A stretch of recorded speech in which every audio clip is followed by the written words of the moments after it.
Hello Commanders, Commander Plate here, and welcome to today's live stream.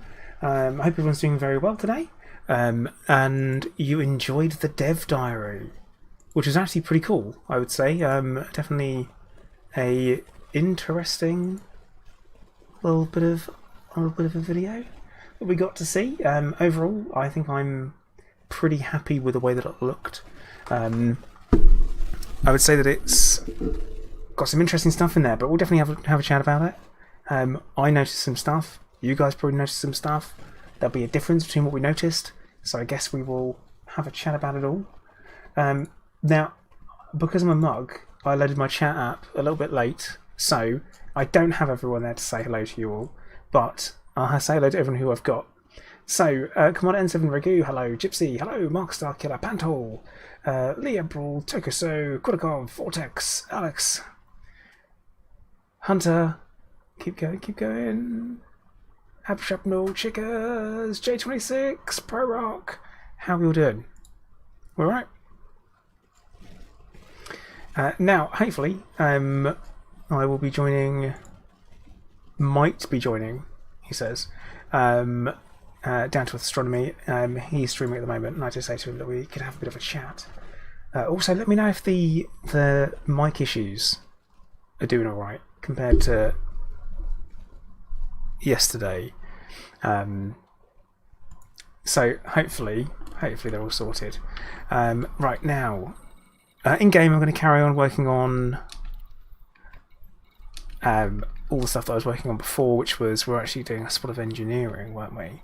As we were attempting to improve my FDL build and try and make it a little bit more competitive with all of the tough guys out there. Apparently the mic must be fixed. I didn't even know it was broken. All I've done is restart my computer. That's the only thing that I've changed. So I guess we have to see how that works out, won't we? Panhole, thank you. It's coming through quite fast again. The good news is it covers up my bad skin that I get on my chin, so it's good. It's fine. I like that. Yeah, so no weird noises, hopefully.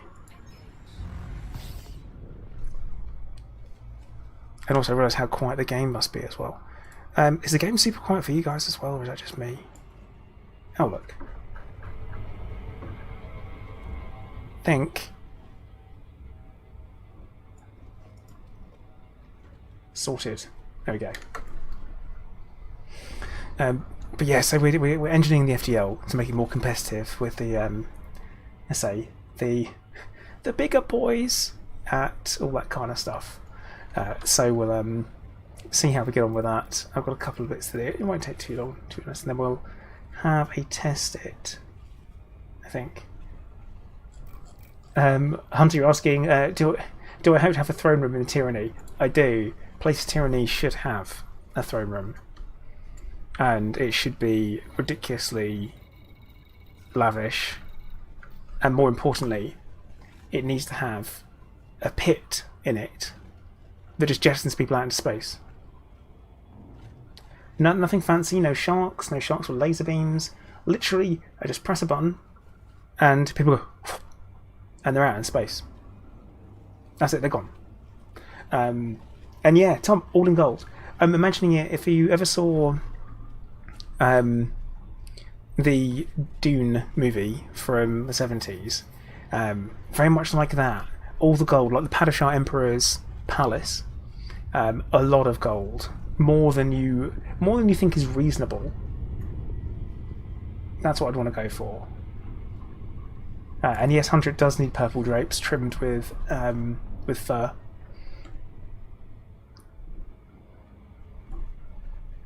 I think that would be my plan for it, definitely.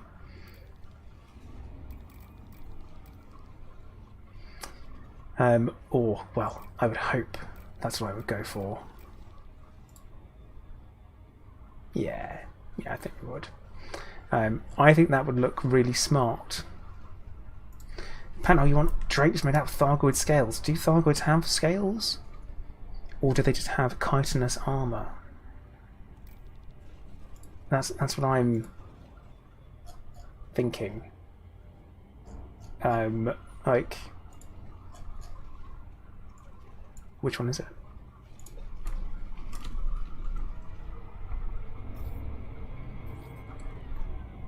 So we're going to have to head over to Brew Tarquin, I think. Is it Brew for the plasmas? And it thinks we only need the we only need a couple of things doing on it, so not that many. Should be good. Henry, I'm hoping that there's a bit of that as well.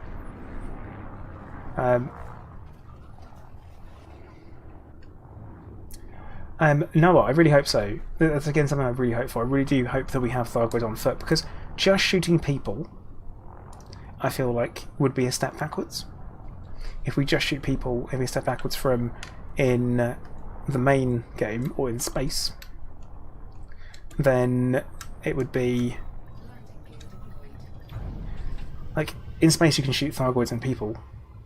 So why wouldn't you be able to shoot Thargoids and people on foot? That's my thoughts anyway.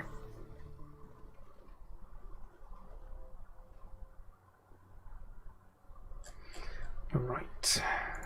Now I was doing something and I was going to forget to do it. And now I've remembered to do it, so that's cool. Bill Turner. Oh, is it Bill Turner for plasmas? Why do I keep thinking about Brew? It actually does pulse lasers.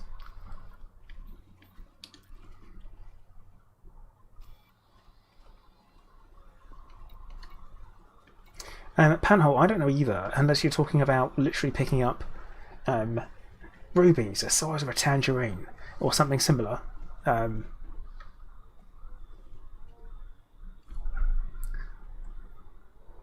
no, onto...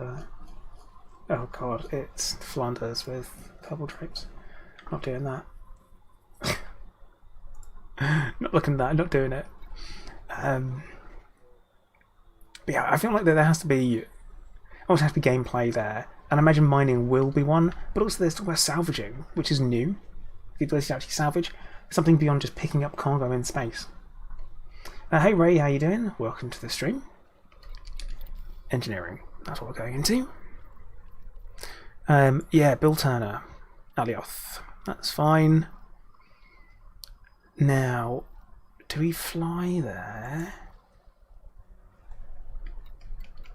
Yeah. I think it'd be interesting to see what it is. There's always this thought of how individual everything will be in Elite compared to other games. Like, will it be completely, hey, this is just us, this is what we do? Or are we going to see the same things? Like the tip-off missions, we all get the same ones, don't we? So will that be different or the same? We'll have to wait and see. Gamer Cat, hello. Welcome to the stream. Nix, hello. Mr. C-Dots, welcome as well. That's so classic if I start streaming and the bin men come. That's fun. One moment, guys. Gotta take some medicine.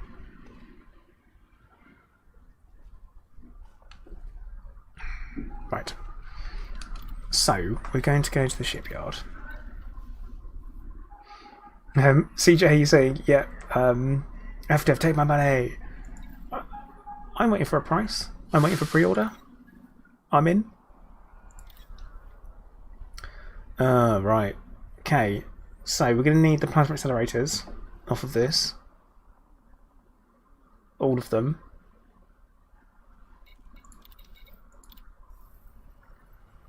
Mr. C-Dot. No. No. Why would I... Why would I do that? That sounds like madness. Utter madness. But right, I'm going to jump in with Astro, down to astronomy, and we're going to have a quick chat whilst I'm carrying on doing stuff at the same time. So I'm going to be talking to you and him, and back and forth on the chats, because it's the thing to do. So I'm going to outrageously shill myself now, and say please hit the like button if you're watching on YouTube.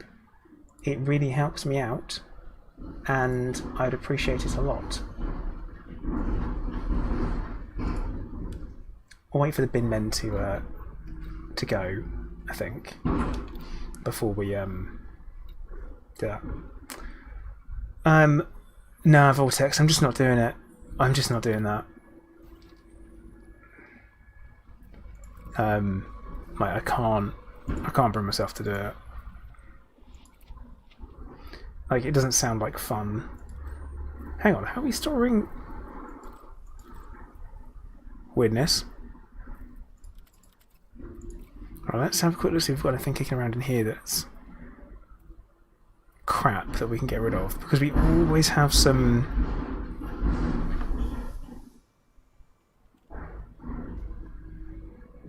Always have some E-rated stuff kicking around that we can get rid of. Although I'm starting to run out of E-rated stuff to get rid of. I'm literally getting to the point where I might have to pick up another Anaconda in order to put stuff on. That banging noise, right, just so we know, and the reason why it happens is because I live in a block of flats, and there's lots of bins out there, and they are biffa bins, so big wheelie bins. So they're not small ones, but they come multiple times during the week, Pro Rock. It's what my council tax is for, I guess. Oh no, I literally have nothing. I do have nothing. Okay. I thought we'd be able to at least bung some stuff. Alright, well, we'll store some stuff first.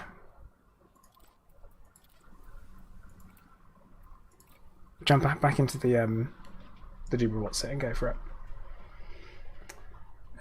Will they increase the module? They better do, Lee. I'm at the point where they really need to. Dropbox area. I think we're going to have kind of like on-foot delivery missions. That's what I reckon. It's worth pointing out everything that I say is completely made up, and I don't know if any of it's true. For clarity. Should have an anaconda called this one. There it is.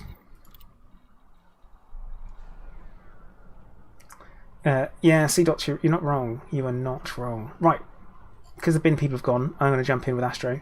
And I am going to say hello to him. Also, let me know if the sound's a bit funny, because, again, I've not streamed with other people in chat for quite a while. So, if the audio's off, let me know. If they're too loud, I'm too loud. Give me a shout. Very important. So we're having a look till he pulls us in.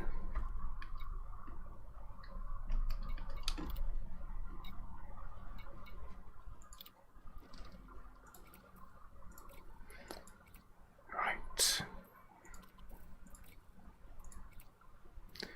Get the efficient thermal.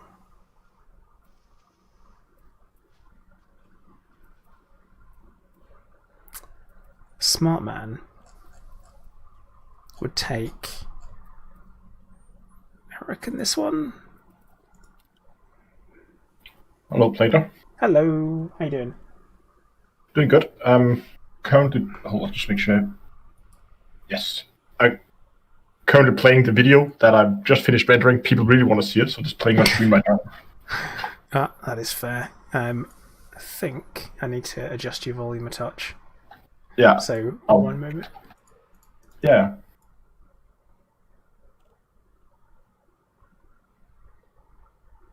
Got my mods telling me that you're too loud. So. Oh, hold on. That's a little low. Is entirely possible. I'll mute Discord until the video is done. It's a little too much in my headset right now. That's fair. Be right back. Okay. Hopefully, I fixed that with the volume. We will find out. Actually, we could just... no, because we do need to do efficient and oversized on it. So, we'll take this one that isn't... Yeah, Astro is a touch echo, isn't he? Don't know why. That could be his side of things. I don't know.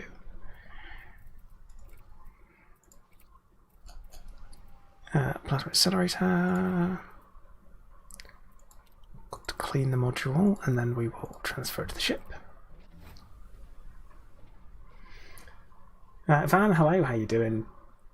E-Rebel, yeah, that's right, we haven't seen any combat yet. We haven't seen anything in the dev diaries yet that would suggest to us that we're going to be running around doing PPE. Well, obviously we know we will. But I mean that we haven't seen any of it, which I would quite like to. Now, anyone who doesn't know, and you're watching, I have done a breakdown of the dev diary as well, which is on my YouTube channel. So please watch that after the stream. We really appreciate it if you did.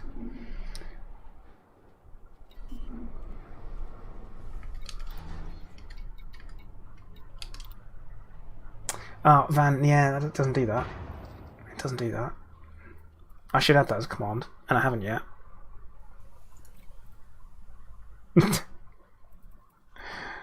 I'm a nightmare for stuff like that, so...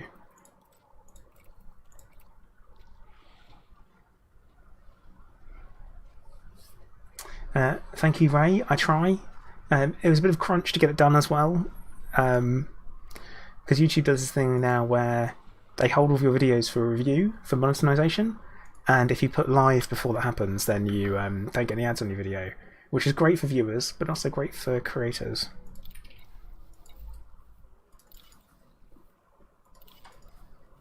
Tell you that for a fact. But yeah, I did try with a summary. There's some things in there that are quite interesting, like the shotgun style weapon. I think Ray, you pointed out it does look like there's something a bit rocket launchery, but I really want it to be an on-the-shoulder railgun, like desperate for it to be that. See, Ray, I'm thinking the frontline solutions, as it is, will be like your mission board, and that's where you pick up your missions and stuff. But at the same time, they showed the system map of somewhere underneath it. So I don't know if that's like a jump to this location to take part in gameplay kind of thing. Because as we know, you're going to be able to travel around. Lee, I do, but I just don't have one. Just don't have one. No, I'm not really flown the FDL enough. Right, and that plasma accelerator, which we will clean and transfer to the ship. But yeah, I think like a shoulder-mounted rail cannon, shoulder cannon thing would be really, really good. I'm up for it. What we can do... Nope, not shipyard outfitting. Van, when you say resource zone, do you mean conflict zone, or do you mean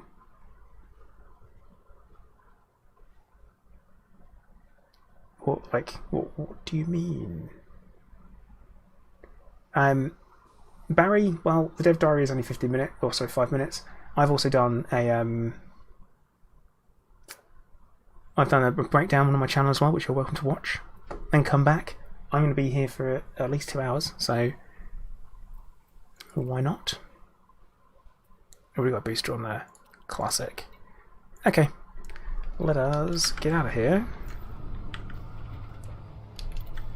Now we're going to go and see Bill Turner. Actually, is the dweller closer? No, he doesn't do that.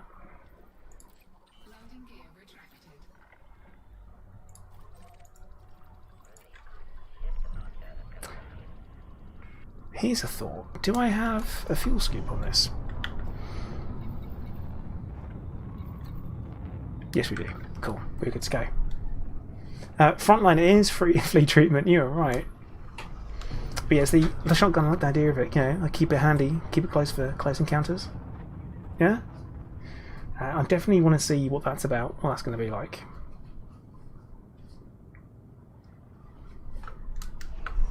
Hello, Plater. Hello. I'm live now, by the way. Just so, oh, okay. just to make sure you got you a little outside maybe. I'm just gonna pull you down a little bit. There we go. Okay. You're live as well, I assume, right? Yes, I am. What an absolute hectic evening. Just a little bit, yeah. Yeah, I'm gonna get my game up and running now though. I've been rendering live. Wow, okay. Benefits of dual PC setups. Yeah, be handy. Oh, blimey. So, what did you think of the dev diary then? What I love was it. Yeah. Oh my god. Just give it to me now. No. I really think they've done a great job. Now that we have a little bit more, I think, expectation management, I kind of know what to expect from the dev diaries in terms of like length and how deep they're going with it. Awesome. I like it.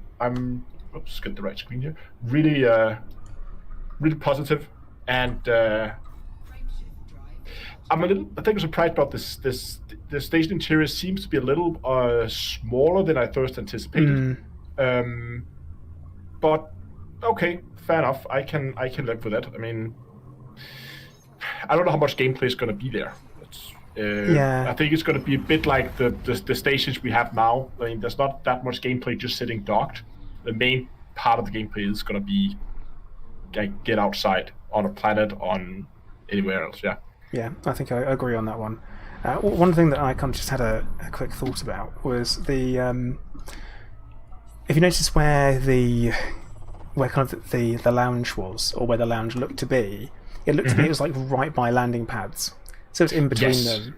And I get the distinct feeling what will happen is that everyone who lands at a particular station, when they get out of their ship, they will be in the same place. They'll be in the same, like, concourse, where you can then go and go to the lounge if you want. But you'll end up in the same lounge regardless of whereabouts you've landed on the station. Because otherwise, could you imagine walking kilometres to go and meet your friends? Yeah, no, that's not going to work at all. I'm pretty sure you're going to be in the same area as well. One thing I noticed, I don't know if you did. We saw the clip right at the start where you see the Cobra flying outside and some guy standing looking out. Yeah. We saw the same clip from the cockpit. Yes. Where you can actually see the building. And the windows are not transparent. That's interesting. It was the thing I pointed out in the video I just showed on my stream, but when you were flying outside, you could, and I actually had a better look at it. You can actually. Oh wait, my face cam is still hit. Thank you, Duncan Laura. Whoops. There we go. Face cam's back. No, the windows were not transparent when you're outside. This could just be because that has not been implemented yet. But I don't know. It just seems like it would be such a shame if you can clearly stand inside and see the ships out there. Yeah. But if I wouldn't be able to sit in my ship, fly down, and just like poke the window with the nose of my ship, and just then wave to someone inside, that I know it's a small thing and it's a lot to load that stuff because there could potentially be a lot of players in there, so there could be a performance thing. But I think a lot of it could depend on how they do the rendering, because they could either do a separate type of rendering based on if you're a person or if you're in a ship. So ship has a certain scale, but then you've just got like telemetry telling you where everything should be, and it kind of renders it in, but it's a different scale, so it's not as detailed versus if you're on foot and in the ship. You know what I mean? Yeah, you need the same level of detail. Agreed. Yeah. But then, what happens if we're going to be in an SRV and on foot at the same time next to a ship? Yes. Or someone's in the ship? Somebody actually made a good point, because they talked about all those settlements, and I was talking about what about the existing settlements like Daph's Hope? Are they going to turn those into? Are they going to be changed basically? Yeah. And then somebody made a point saying, but think about all the people you can run over while you're collecting materials at Daph's Hope. It's going to be an interesting thing to see, I think. Kill. Yeah. Oh god, it's going to be awful. Oh god, yeah. Just thinking about it would be bad. It's got to be a thing. If people can drive SRVs, there's got to be people just racing around settlements. But I would assume it would be the same crime and punishment systems we have at station. If you run someone over, you just got to incur a fine. You'd hope, wouldn't you? I think that's something that we haven't really seen much of yet, is that we haven't No. seen that transition-y stuff, and we haven't actually seen any The gameplay yet. PvP aspect. In fact, we've seen no gameplay at this point, really. Yeah. It's all pre-alpha footage. But staying true to the rest of Elite. I mean, if you're gonna run a man over and smear him across like 200 meters of planet surface, you're gonna get a fine. But if you park at his parking spot, you're gonna be shot at dawn. Makes sense. Seems proportionate to the crime. There's definitely some interesting things. I mean, what one of the guys in my chat, ProRock, just said, and what happens when you die? So, I don't know yet. No, we don't know yet. I also want to know if I'm going to be able to stand on someone's ship and get lifted up into space. Yes, I want that. I want to stand on the front of an Anaconda, jump it up in the SRV, get out of the SRV, and stand up there as he launch it into space. Yeah, I think that'd be good.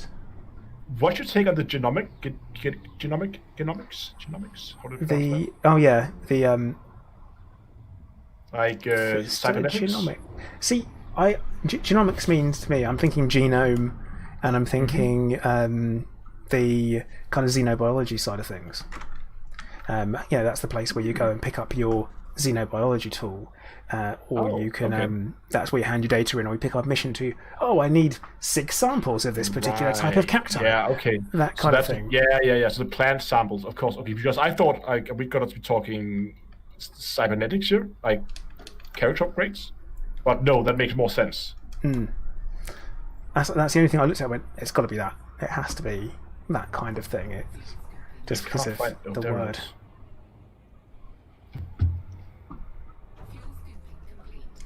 Now that makes sense.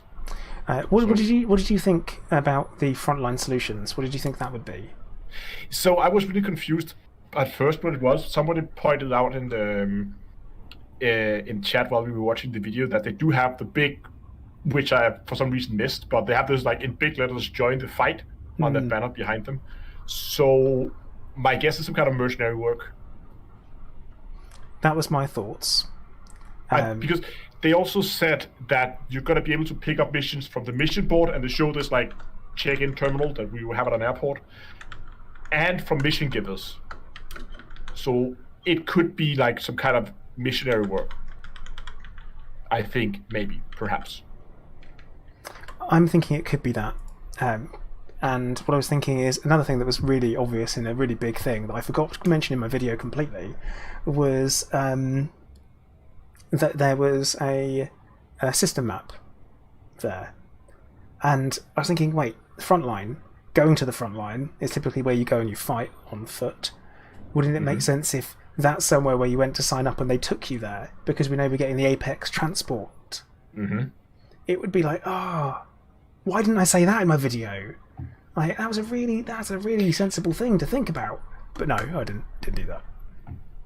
I think there's going to be a lot. I think I'm going to have a lot of those moments where you think, oh, that makes so much sense now if you think about it, because this was a little rushed. I mean, I know you had part of your video pre-recorded, but the 5-minute warning basically of, hey, by the way, embargo's got to lift now. Yep. Because I think it's worth us talking about the reveal and how it went. Yeah, I briefly mentioned that at the start of my stream, but I think it's worth mentioning that it seems was like has happened before. One of some media site posted early, by either by accident or by air quote accident. It was the original fleet carrier tease from the Gamescom that was on it was a German games news site. And they released their article early, and in it they had an unlisted YouTube video embedded, and from there people just clicked on it, went to YouTube, and went yoink. That was it. It was too late. And I think as Arthur said on stream today, I think a very similar thing happened. Which is a bit like, oh no, sad. Yeah, sad times. They should just keep their videos private instead of unlisted, so that if news articles by accident publish an article early, yes, the information will be out. It'll be out in text form, but the actual dev diary won't be they won't be there, and the article or the guy who's posted is gonna look like idiots because they post a video that's unlisted or private. Just for the people, if there's people who are not familiar with the way YouTube and videos work, videos can basically be in 3 different states. They can be private, and that means that only you can see them no matter what. Then they can be unlisted. That means that everybody with a link to the video can watch it. That is where you normally keep your videos in most cases. It's good for you to do reviews. You can send the video to people beforehand. And then, of course, there's public where everybody can see it. Yeah. And most people, at least I do, keep my videos unlisted rather than private. But to be honest, you really should be keeping them private. For me, if I'm not sharing a link with anyone whatsoever, then I'm happy to have it as unlisted, because it's only the link that things start to pick up. Or if you add it to a playlist as well, that's something to be considered. Yeah. An unlisted video added to a playlist then becomes visible in that playlist for people, regardless if you share the link with them. I always forget that, but yeah, typically I just put mine public straight away because I don't do release schedules. I'm a nightmare. Oh, okay. I am the least professional YouTuber you will find. I will, as soon as I make a video, I'm like, yeah, I put it live now. Could have put it live right now. Or sometimes I'll wait until maybe I might schedule it for 5 p.m. BST, just so that way I know people from the UK might be off work. The Americans will be up. That kind of thing. And it's not 3 a.m. No, that'd be daft. I try to do my videos 1 week in advance. So this week I'm working on videos that's gonna go live next week. Well, apart from this one, obviously, when sometimes you have time-sensitive videos that goes out early. But most of the time, I always work on the videos for the next week. So I have 1 week running a running schedule where I just I keep my videos unlisted for quite a while before they actually go live. It also helps with I mentioned this about monetization earlier on my stream actually. All of my videos are starting to be reviewed by YouTube to see whether or not they're suitable to have adverts on at all. And I'm a bit confused what's happened. I'm going to assume have you had any that's been not flagged as okay? No, not at all. And I do the self-approval thing where I'm like, no, this is all good. But that's really weird. It happened after my wife and I had our wedding anniversary with this stream and we played Struggling. And I might have sworn a little bit whilst playing it, and I don't know if I might. And it's weird with swearing in YouTube videos is weird because it's only if it's in the start of the video. Yeah. Right? If you swear in the first half of a video, YouTube is gonna be after you. The last half, you can just go nuts. Yeah, they really do check just a small part of it, and I was like, no, I just I'm pretty sure we were well over half an hour in, and we only streamed for about an hour and a bit. So, because there's only so much struggling you can take before you actually want to scream and shout. Is it one of the? I haven't played it. It's like a rage game, right? Yeah, so when you're playing it 2-player, you've got one person who's in control of one arm, one who's in control of the other. Oh god! And you're gripping stuff, and you're swinging from like a monkey around, and it's a nightmare. It's an absolute nightmare. And they've got bits that are timed, or bits where you're being chased, and of course you're trying your best, but it's just not great. Okay. Mistakes were made.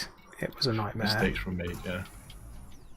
But yeah, fun times. But yeah, so that's YouTube talk, I guess. What a tangent. That was getting sidetracked as always. I'm actually looking forward to the suits. I hope we can do suit builds, full on engineer things on them. Yeah, it would be good to be able to do something, whether it be I don't know, increase your oxygen tank, or which I'm assuming is going to be something we have. Bigger pockets. Bigger pockets. Increase pocket dimension. Mark 2 pockets, please. Yeah, I've got grade 5 efficient pockets. Thank you very much. Oh, what's your special effect? They're monstered. What? Yeah. What are we talking about? They have thermal resistant for cold weather. Actually, that could be an interesting thing. You do have a thermal. but that's like with the survival aspect of it, because I mean, they've only mentioned that we're going to be having different suits for different things, and it has been mentioned we'll have to keep an eye on our oxygen and power. Now, I'm thinking, are we going to have to worry about thermal temperatures, or are we just going to have like a suit and you'll be fine? Or you have to have one that's built for your hotter planets, one that's built for your colder planets? It would make sense. I mean, they do it in Star Citizens, and that kind of work. I mean, if you take a suit that's not really rated for the temperatures you're at, you're gonna begin to cool down. Your body temperature begins to drop, and you're eventually gonna die from the cold. But they also have the whole like you need to go and eat and drink, which, to be honest, is a little annoying. It's more of an annoyance than it actually adds anything to. Yeah, I'm not gameplay wise. I'm not into that. I'm not into the survival aspect of it. I like the fact that you need to bring the equipment for the environment you're going into. The eating, drinking part, not so much. It could just be like, hey, if you bring this suit and this is only rated to, I don't know, up to 50C, the planet is 60C, well, you can stay out there for, let's say, 10 minutes, but then you're gonna overheat and die. But yeah, I don't think, and I don't hope they're gonna do any survival, like go eat, go to the toilet, you have to sleep for 8 hours a day thing. Could you imagine? It's like, oh great.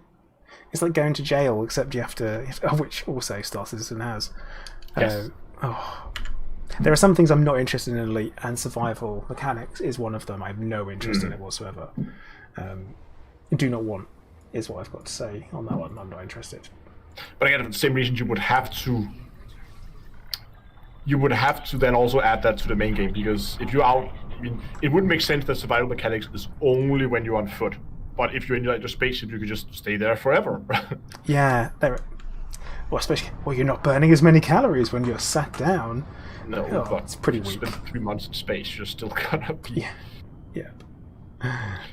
You still got to go once in a while, haven't you? Now, what else do they have in the dev diary which was important? I'll look through my script for my video, because what do we have? Oh right, okay. So Pioneer supplies weapons. Turn my fighter pilot down. Did you spot any interesting weapons in there, in the background? No, I didn't look that much into the equipment. I just know there are equipment, and it looks good. That's about. Yeah. So they're really I spotted some hand grenades, or some hand grenade looking items on a shelf, but that was about it. Then of course all the guns we saw. I was talking that what I really want is I want this over the shoulder rail gun that you can use to take out like SRVs. Mounted on your shoulder thing. That kind of like you get it out, you have it on your shoulder, and you're like boom like that, and then you can take out an SRV that's driving around, for example, in your sphere of combat. So you can do like an anti-tank build basically for your suit. Yeah. Did you notice the armor was very Darth Vader-like? Yes, a lot of people have been commenting on that. Yeah. It was also very, very similar to one of the suits of armor that's in Star Citizen as well. By who wished we sequencer. Oh. You get like a still suit from Dune. You know, where it's like, hey, this is where your water goes, reclamation, solid waste goes here, and it's filtered through pumping in the thighs. Grim. Not cool. I need to say a quick hello to someone in my chat. Hey Mario Taz, how you doing, mate? Hope you're staying safe over in Australia. He's one of my friends that I used to work with. And he's in Australia, and every now and then he pops into chat, say hello. So I'm like, hello, and be nice to him, because I feel like I know him, and he knows people I know, and he might badmouth me. People on the internet's fine. In real life, I just can't handle it. Can't do it. What's happening here? I've said hello to him now, so it's fine. But yeah, I want kind of like the big weapons as well. I also saw something that looked a bit like a shotgun. So we kind of had like a rifle carbine type thing, and then a pistol, and then something that looked like a shotgun. To be honest, I don't think Frontier has been reinventing the wheel here with the weapons. I mean, we're gonna see our close-range shotgun-type weapons. We're gonna see the medium-range assault rifles. We're gonna see the long-range sniper things, and then they're probably gonna be building on the same technology we already see. Maybe some railgun types. There's gonna be some lasers. There's gonna be some slug ammo. That's my guess, at least. Yeah, I would imagine so. I don't think we're going to see anything that's completely bizarre and out there, unique-wise. No huge surprises. I think. A plasma accelerator would still be fun. Oh, okay, yeah. Keep going. What else you got? Obviously, then the natural will then be also like human alien hybrid weapons, probably at some point, maybe, perhaps. I don't know. Personal railgun, like a Gauss rifle. Mm-hmm. That'd be quite good. Wait, Gauss. So I say Gauss, aren't I? Gauss rifle. That would be because that would make sense if because I'm still assuming we're going to have on-foot Thargoid combat. Yes, I'm pretty sure we're going to do. Yeah. It doesn't make sense that we would take a step backwards with the enemies that we can fight and go from being in space where you can fight humans and Thargoids to then being on the ground where you only have humans to fight. But I don't think we're going to see them at launch. No. Or if we... or they'll be hidden somewhere, or they'll wait to unlock. I think it's going to be part of a... Okay, so I think something along the lines that Thargoids are going to return at some point. They're going to begin burning stations, and people going to go in there and maybe go on foot, but there are still Thargoids running around in there trying to kill people, and you have to save people and get them out of get them back to a ship, get as many back to a ship as possible, something like that. Yeah, that would be fun. I mean, one of the first things I'm going to do when we get a chance to actually play Horizon is going to fly to a Guardian, or not Guardian, a Thargoid base, and then see what's in there, walk around. Yeah, same. 100%. I mean, that's going to be very, very high on my to-do list. Right after okay, let's look at a station, let's try to see if we can go inside the fleet carriers, that kind of stuff. Because that is the thing, actually. Fleet carriers haven't been mentioned. Hello there. No, not at all. So, I feel like it's a bit of an interesting one of the... Well, technically they are a bit like stations. They're a bit like outposts, exactly. Really. Is that going to be the same kind of thing, that we'll be able to go and land on them and then get out and have a wander around? And is that going to be possible? We have no way of knowing yet. I hope. That would be awesome. But again, are they going to look completely different than the stations? I would imagine so. Yeah. But just imagine if you could stand in there on, like, look out the window as your ship jumps through the hyperspace or whatever, like the jump thing that it does. Oh, could you? Oh, that would be a thing. Yeah. It'd be close enough to the bridge that everyone wants to go and stand on. Yeah. Which I'm still like, oh, I don't need that. But then you just said that, and now I'm like, maybe I do need it, and I didn't realise. It would make a reason for me to, because a lot of the time what I do is when I jump my carrier, I'll be like, oh right, I'll jump my carrier, and then I log off and go and do something else for 15 minutes and then come back. Because I'm not going to do anything during those 15. Other things to do than other than just look at the pretty animation. Oh, thank you, Warrenstein, for the donation. That's awesome. I hope you're enjoying the live stream. Obviously. Yeah. Oh, and Warrenstein, thank you very much as well. Cheers, dude. Oh, both sides. There you go. What a lad. What a lovely guy. Yeah. Oh no, I've added okay, right, so I've changed some of my stream alerts around, right? And I've added a really creepy oh yeah sound to my Milky Ocelot gif that I've got, which it's so much explaining, I can't do all of it. But it's from a film called The Holy Mountain, and they've got this dude who's got a pair of ocelots attached to his chest like breasts that spray milk out on someone else's type of big cat, and it sprays milk out of it on someone's head. And I've had that as the as my donation gift for quite a while, and I finally added a sound to it that wasn't just the normal Obi-Wan Kenobi hello there that I have. So that's the first time it's been played, and pretty memorable, I hope. And Tom's saying that's why YouTube's banning me, but no. No, not banning you. They're just reviewing everything you do. Yeah, apparently. they're watching me. Watching you. Can't blame them. They just like your videos. Yeah, I mean that must be what they like. It must be that. They're like, actually, we just want to watch them exclusively on our own before we say you can get paid for it. Like, thank you. Yeah. My fighter is bugged, I think. What's going on here? Hold on. There we go.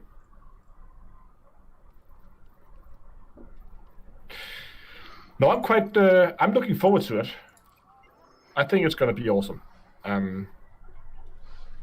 So, when was the last dev diary? About a month ago, I think. When was it? Try and give an actual exact answer.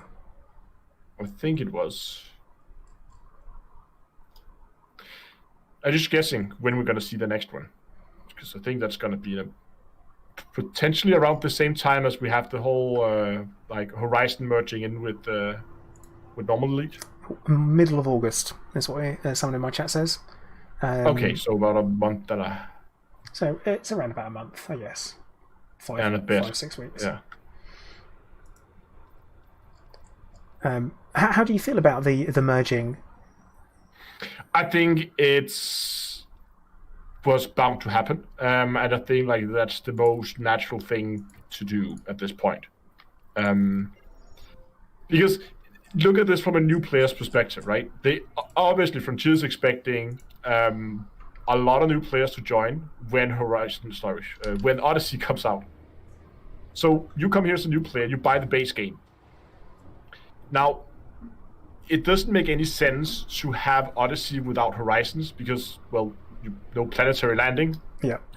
So that means if you see this awesome video of someone walking around the planet and shooting up people and say, I want to do that, you go buy the game, and then you realize, oh, I can't do that before I bought these 2 extra expansions. And unless they drop the price significantly, it's gonna be quite pricey. So I think it's natural just to say, yes, you buy the base game, you get the planetary landing, you can go and you can sit in your ship and you can look at all the people run around outside, but you can't actually join them unless you also buy the expansion. Yeah. It's very much like, I always say that if because you have people come in your chat and you go, oh, is Horizons worth getting? It's like, yeah, go buy it now. Like, get off my stream, go buy it now. Right now. Then come back. Yeah, then come back and I'll tell you how to do it. Like, you've got to. It really is like you can't play without it. Really, you're at this point where I think you're missing out on a lot. A lot of content's hidden there. I mean, space is great and all, but driving around an alien planet is also pretty cool. As well as engineering your ship and being able to take some customization is essential. That you can't really play the game. You can't be competitive without it. Even NPCs will tear you to shreds without it. So because they're engineered regardless of you being engineered or not, or you having Horizons. So you're on a real kind of. Yeah, you've already handicapped yourself. Yeah, exactly. So I think it's a sensible move. I understand as well why some people might be a little bit annoyed about finding out that it's going to be free. Because but of course people bought it recently. It's going to be it's a bit of a sting. Yeah, but that would have happened regardless of when they did. I mean, just talk about they had to do this for it to make sense when Odyssey launched, and regardless of when they're going to announce that, there's going to be someone who bought Horizons half an hour ago. Yeah. Oh yeah, exactly. That was always going to happen, and it's either they do it now so that.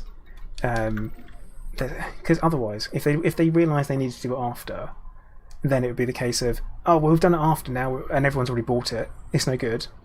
And then at the same time, I think that doing it beforehand, before everyone realises that you have to be able to access Horizons in order to do Odyssey, because that's going to be where it goes. But yeah, you are right. Even if it would be half an hour beforehand, people would be stung. And also, here's the thing that I always think is that if you bought it, you were happy paying that price at that time. Yeah, and it doesn't. Yeah, and you're still getting that product. It doesn't matter.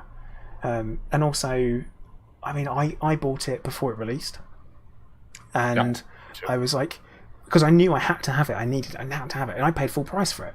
I'm gonna buy it 3 times before release. 3 accounts. Yeah, exactly that. Yeah. So I bought it, and I think I've had great value out of it. Even then, it's fractions of pennies for each hour of gameplay. So yeah, exactly. I agree.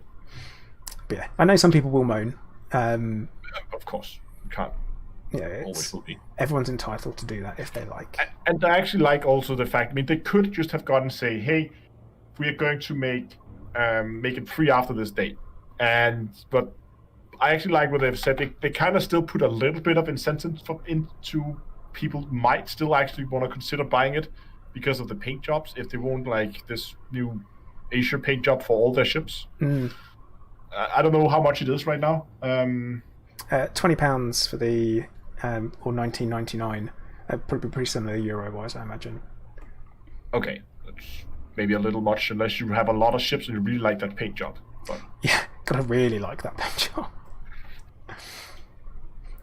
But also, it's for every single ship as well, which I mean, not everyone's going to fly every single ship, and a lot of people typically have ships they go to for different things.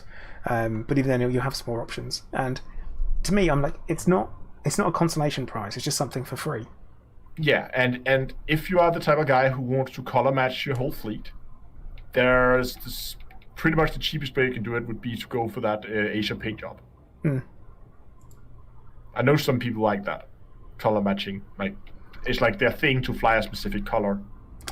Yeah, I normally fly gold. That's my preference, is gold if I can. Just to show the bling. Come on, Christmas paint jobs. Oh yeah. I actually think I have 2 different gold. There's both the gold and the golden paint job. Oh yeah, and the asp. Yeah, and I think on the Anaconda as well. Yeah, because I've got gold for the Mamba, and I've got gold for the Corvette as well. And the golden Corvette is it's obnoxious, which is why I like it. Yeah. The problem with those metallic paint jobs on something like the Cutter is it kind of looks like something else. Don't know what you're talking about. What could you possibly be? What are you talking about? It's family show. We're gonna keep the stream family friendly. Yeah, everybody knows what we're talking about. Yeah, it's like you all know what we're saying, but we're not saying it. So you're the ones with the mind in the gutter, not us. Yes, exactly. But yes, it does look rather masculine, I guess you might say, in its intentions. Yeah. It's a way to put it. Pink beluga for the win. Oh god. What is something we go back to Odyssey for it, like what we know, what we've seen for a minute. I'm interested in these settlements. I want to know if I'm going to be able to run into one and just straight up murder everyone. I would guess so. Give it, or at least have a go. Like BGS wise, is that going to be as effective as killing ships in space? That I run into a settlement that's owned by an enemy faction, we want to take it over, we're in instead of war with them, can we just go and absolutely murder everyone? And does that count as murdering their people? I would assume that all the surface activities is going to have an effect on BGS, because they did say that the NPCs are going to be generated based on BGS. Yeah. Which I think is quite awesome. I think it could be really cool to go into a station and like have this like rocket-looking guy swearing at you because you're in an anarchy system, or you could have some guy at the counter always trying to upsell you to get another trip with the Apex because you're in a corporate system. I don't know, something like that. Yeah. I mean, for me, I'm thinking that we've got a lot of stations. In particular, we've got Places Tyranny. What are people going to look like in there? Because they're not going to be dressed in uniform as an independent dictatorship. Like, what are they going to look like? Or, what could be cool? If you could set like some base colors for your faction, the player faction, and then the players, the NPCs, would then be generated with clothes, like officials on the station would then have uniforms that would match those base colors. So you could set like a primary and secondary color. That would be cool. Vortex is suggesting that we go and visit our our like faction mission giver, which is General Royal Castaneda, who I always say, because he gives out the worst missions possible ever, that he was grandfathered in when I took over, and I've got no choice. I'm stuck with him. It's part of the union. I can't sack him and get someone else in. I'm stuck with him. But even if we just go and visit him and be like, look, dude, do you have any good missions or not? If you can actually go and visit people, obviously it'd be difficult for them to be on every single station at the same time, because you get the same NPC give you the missions on different stations. But also the suggestion of what about carpet bombing with mines? There's like so much potential for gameplay, and there's no way that they can say, oh, ship weapons don't work on people, because that'd be rubbish. I mean, yeah, okay. So how are you gonna then prevent someone just go fly up to a settlement with a whole lot of missiles and just begin to carpet bomb the whole thing? I mean, you could have every time people to spawn. Yes, Rusty, I am watching chat. What's up? I'm trying to at least watch 2 chats. I mean, how are you gonna prevent that? You could grief people for real by doing that. Yeah, it'd be brilliant, wouldn't it? But I'm thinking, like, that would be something where settlement weapons would then kick in and take him out, because I assume it'd have similar to, because no one wants to hang around being shot by that. It's but even like you could zoom in, do a low level drop, get out again. If you have a mission to take out so many people of that faction, which I imagine you would do, or you can't destroy people in buildings. Now I'm hoping that we're also going to get some options that not just going to be, if you're in a ship, people on the ground can't just hurt you at all. That we're going to be able to actually fight back against people in ships. Because I don't know if you ever tried it. Have you ever tried shooting a ship with an SRV? It takes a long time to do any damage. Yes, you've got to have a lot of patience if you want to do that. And a lot of rearms along the way. Because that's going to take a long time. Yeah. So something a little bit more, I don't know, like ground-to-air missiles, something like that could actually damage the ships. Would actually be... Yeah, something, and that's why I'm saying, like, I want these big weapons, these big shoulder-mounted weapons, because we have weapons now that you can surface-to-air missiles. So I think you get handheld ones, do you? Or is that just movies? Anyway, it's over 1,000 years in the future. We have to have something like that. Got to. I would assume, like pocket nukes, basically. Yeah, I was talking about the lack of nuclear weapons in Elite in general, and it's a bit like, I understand that they're outlawed and you can't have them, but wouldn't it be good? Because I want to see a Thargoid take on a nuke. You could have them as like, just if you have illegal cargo, you could have illegal modules. Like, you're not allowed to fit nuke launchers on your ships, and if you get scanned, people are gonna come after you, and they're gonna shoot you from a long distance. But they're gonna try to shoot you. Stay out of range. Yeah. Oh yeah, that could be fun as well. I'm actually going to probably engage in PvP when it comes to the first-person stuff. I'm definitely well up for that. I'm hoping there's going to be a really easy way of getting involved in that, because I don't mind a first-person shooter. Like I enjoy them much more than I enjoy PvP combat in Elite. It's a very, very different experience. So I'm hoping. I suck at first-person shooters. I'm not very good at them, but I'll try anyway.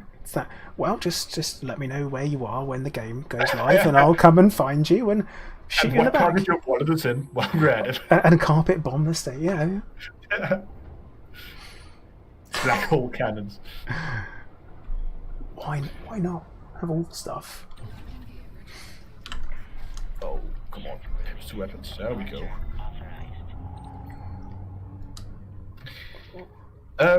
What else was there? Okay, so what do you think the purpose of the bar is? Other than, like, a social area? I think it might just be that. So just a place to go and hang out? Because the station's got to have a bar. But they did say that originally the social areas would be a place to recruit crew, didn't they?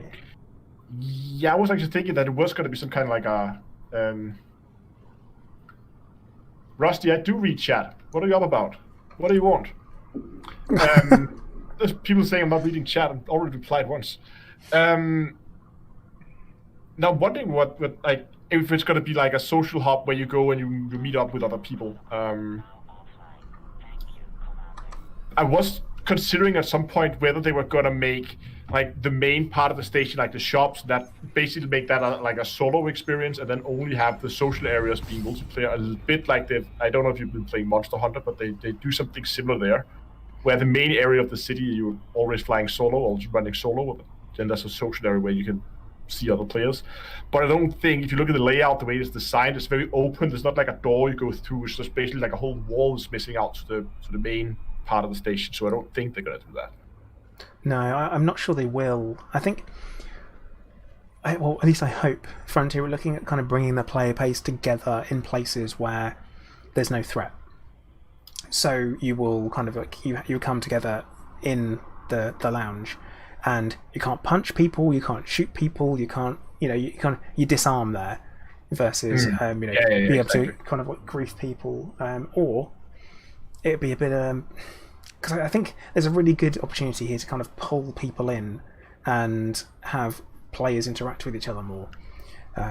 This is very much wishful thinking, but I'm hoping they go in that direction with it. That would be good.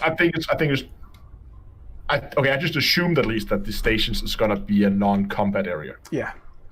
Because God, it would be annoying if you're standing there shopping and trying to figure out if you want weapon A or B, and then someone comes and put a gun to your head and blow your head out all over the shop floor.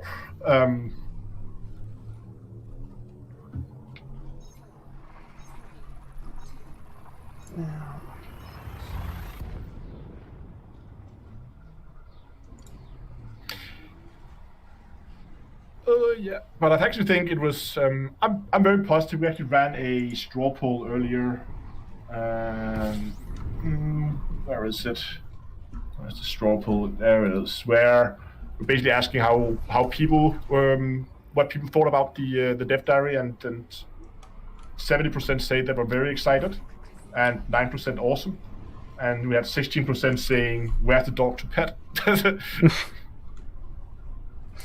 I think overall I've seen people be pretty positive about it. I've seen people saying they're hyped when they haven't been hyped about Elite Dangerous for a very long time. And I've got to agree, everything's looking really good. It looks to be everything's moving in the right direction. Like the level of detail in the stations looks good. It looks in depth. It looks fleshed out. I will mention one thing. It was pre-alpha footage, but one of the people sitting on the chair, their leg clipped through the chair they were sat on. I can't let it go. I want to, even if it's pre-alpha, I don't care.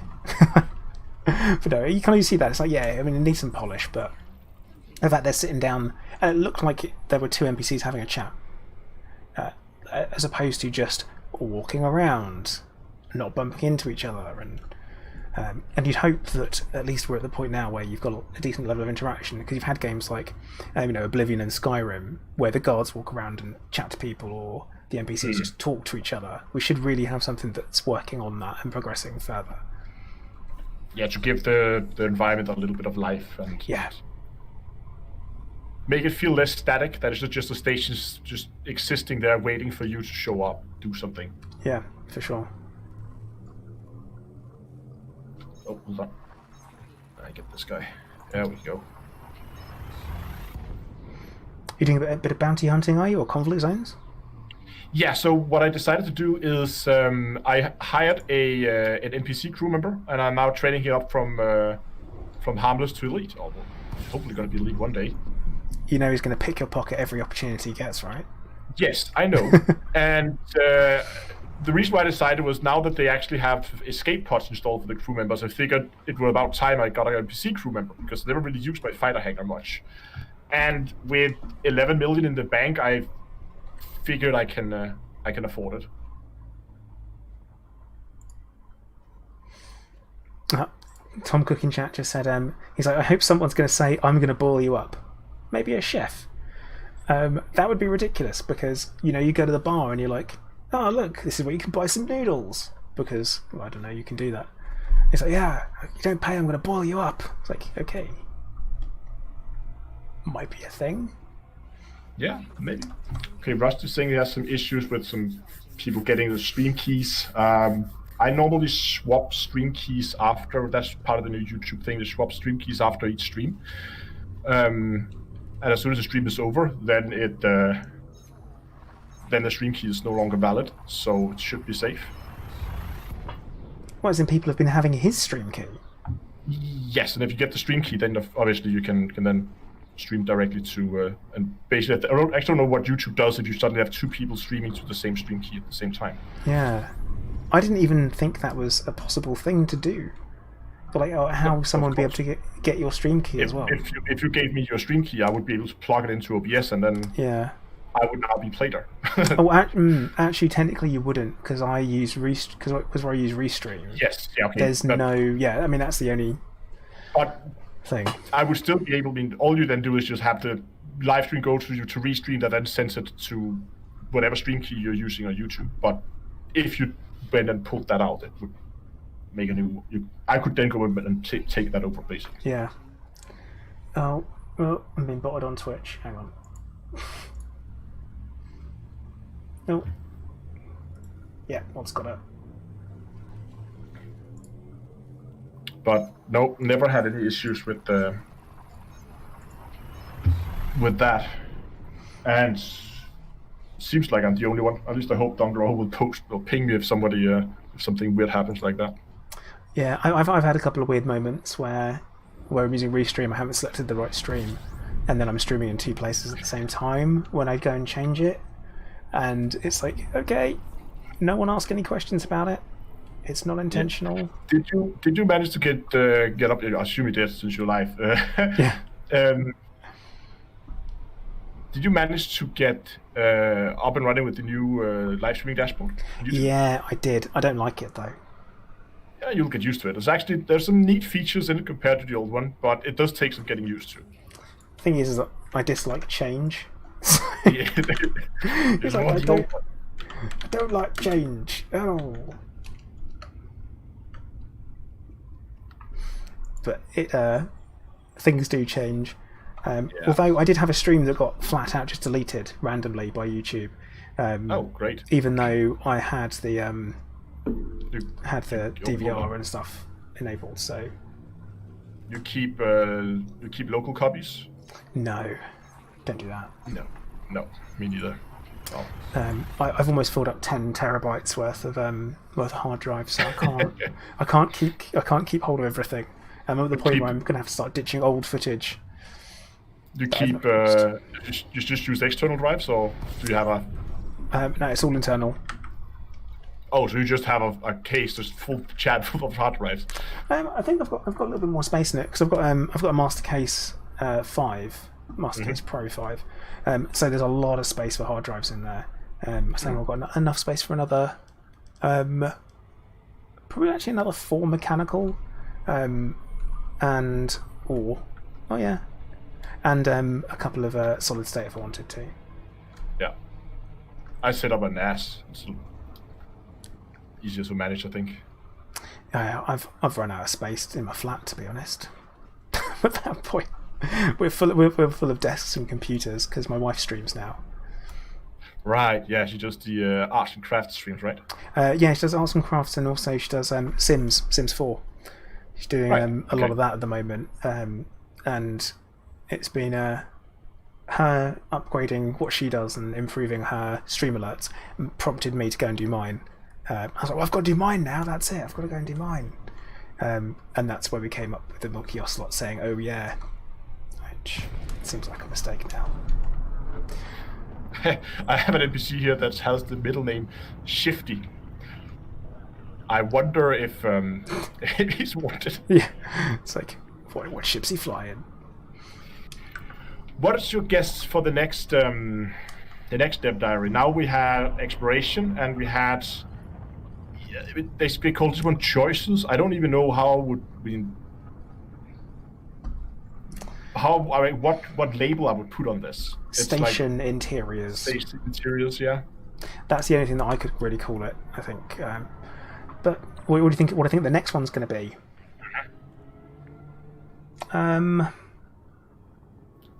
I'm hoping for mining, but I'm always hoping for mining. Money. I'm thinking that there's probably going to be more of a look at maybe the combat, the weapons. True, yeah. Because that's something we've just seen nothing of. I imagine the transitions are going to be kept pretty kind of like last minute when we get shown them. Yes. Because transition from ship to foot on foot. Yeah. Yeah, combat and mining are the two major ones I think that we are still missing, and some actual like gameplay. Like I want to see what it looks like inside the helmet. Yeah, what does the HUD look like? Yeah. Because maybe not gameplay, but just like a screenshot or just a concept art from what it would look like inside the helmet would be nice. Yeah, I'm with you. I'm with you on that one. Definitely, it's something that is missing, and it's obviously missing. Yeah. Are we gonna have a compass on there? So is it gonna have the same kind of like your coordinates at the top, so you know where you are on the planet, stuff like that? Because you'd think it would, because you might be on a planet exploring and go, I found something really cool. Hey, come look at this. So you get one of your squadron mates to come down to the planet with you, and then you need to try and find where you are. We have a wing signal that you can activate from your wrist, stuff like that. That's right. It's those little details that enable gameplay. And I would assume that there's going to be some kind of marker leading you back to the ship, just like you have on in the SRV. So you're not just going to go out on foot exploring. It's like, where did I park that thing? It's 10,000 light years back. I don't want to walk. Yeah, that's going to be... or maybe you'd be able to call it to you. I'd think you'd be able to do that, the same way that you can recall your ship. Oh, yeah, right. It's basically going to be an SRV, but without wheels. Yeah, I do think that would be the very simplistic term to look at it and say, yeah, I think we are going to be like people, but we're going to be people like SRVs without wheels. It's going to be exactly that. But actually, the whole managing power as well. So do you think the Zoox is basically going to have like a power output, just like a small built-in power plant, just like you have on a ship, and then you're going to be able to fit stuff based on how much power the suit has? Or pip management? Pip management, yeah. Oh, I hope not. More power to solid waste recycling. Yeah, it's a Thor guide. 4 pips to solid waste recycling. Yes, exactly. Add legs. All pips to legs, please. I'm hoping not. I'm hoping there won't be anything like that. Just because I'm thinking how it would work in a normal first-person shooter way. I'm thinking that mouse and keyboard or controller is going to be the only way that you can do it. Because could you imagine trying to control it with a HOTAS? Yeah, I've been thinking about it, and I've actually been... Because first I thought, how are they going to solve that for HOTAS players? Because it's not going to be a very pleasant experience, I think, running around first-person with a HOTAS. And then I realized, well, this problem has already been solved years ago by the Star Citizens community. So we're just asking people who play Star Citizens and said, hey, if you play with a HOTAS, what do you do when you go on foot? And most people say, I have a controller, or I just go to mouse and keyboard. But the majority of people playing on HOTAS just have a controller as well, plugged in, and then just switch over and use the controller. Yeah. I don't think the HOTAS is going to be a good experience for walking. No, I couldn't see it at all. I mean, I suppose on the X52 and other, I'm going to say high-level HOTASes, you've got the hat on the throttle that you could potentially use as you're walking from side. If you have analog hats, you could kind of use them as a controller, but it would still be weird, I think. It would be awful. I'm just going to switch to keyboard. The throttle would never use the throttle. Can you imagine that? Faster forward and back. Whoa. Yeah. No, it would be so awkward. Yes, it would be. Bad is what it would be. I think that's bad. Oh, I need something to shoot at from overheating. So I think if you're running HOTAS, you should probably either expect that you're going to be using mouse and keyboard, which can of course be a problem because the HOTAS take up quite a bit of space on the desk already, unless you have some fancy setup. But to be honest, not everybody has that, where they have it like clamped to the desk instead. Yeah. Or their chair. So I think for me at least, the solution is going to be just basically have a controller lying around, probably like just permanently plugged in, so I can just always pick that up. And then I might as well actually set that up for the SRV, because yeah, the joystick kind of works for the SRV, but I think a controller would actually work a little better. Yeah, I mean, because I drive my SRV with the HOTUS. Hold on, so in Starship, someone use a home Mac, hands-on mouse and keyboard. Got it. Okay, that took a while. So, isn't that just a mouse and keyboard? Yes. Okay, got it now. But yeah, I drive my SRV with my HOTUS, and then every other game that I play, I just push my my stick forward out the way, so I've got space on my mouse. Yeah, and I'm good to go. So large mouse pad is the way to go, it seems. A mouse pad? No, you don't use. You're living a life of luxury over there, aren't you? Mm-hmm. You're like, no, I don't use a mouse pad because I have my mouse sensitivity up really high, and then I only have a tiny space. So right, yeah, it's I only have a tiny space for my mouse because my desk is full of a lot of crap. No, I have one of those, with like lighting around the edge and stuff. Like, looks awful, but I love it.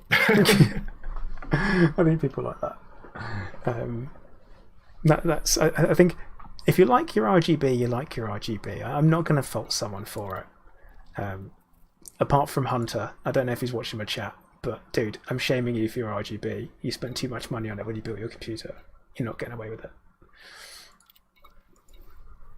Last time I built, I specifically went for a case without a side panel, which is surprisingly hard to come by. Get a decent case with no side, not like side window. It was a side panel, so it's just like a box, because it's behind my monitor anyway. I can't see it. Yeah. So.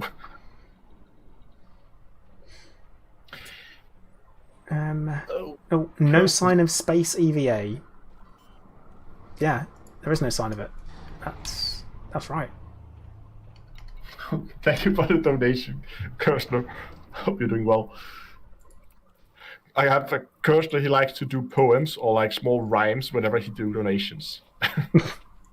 It's always very entertaining.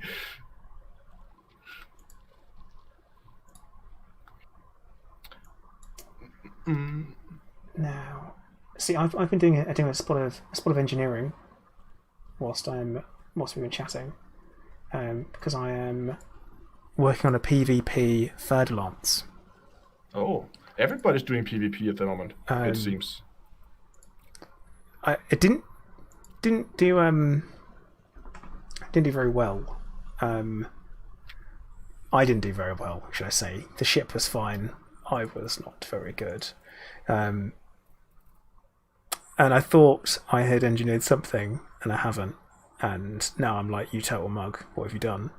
You need more spreadsheets, Plater.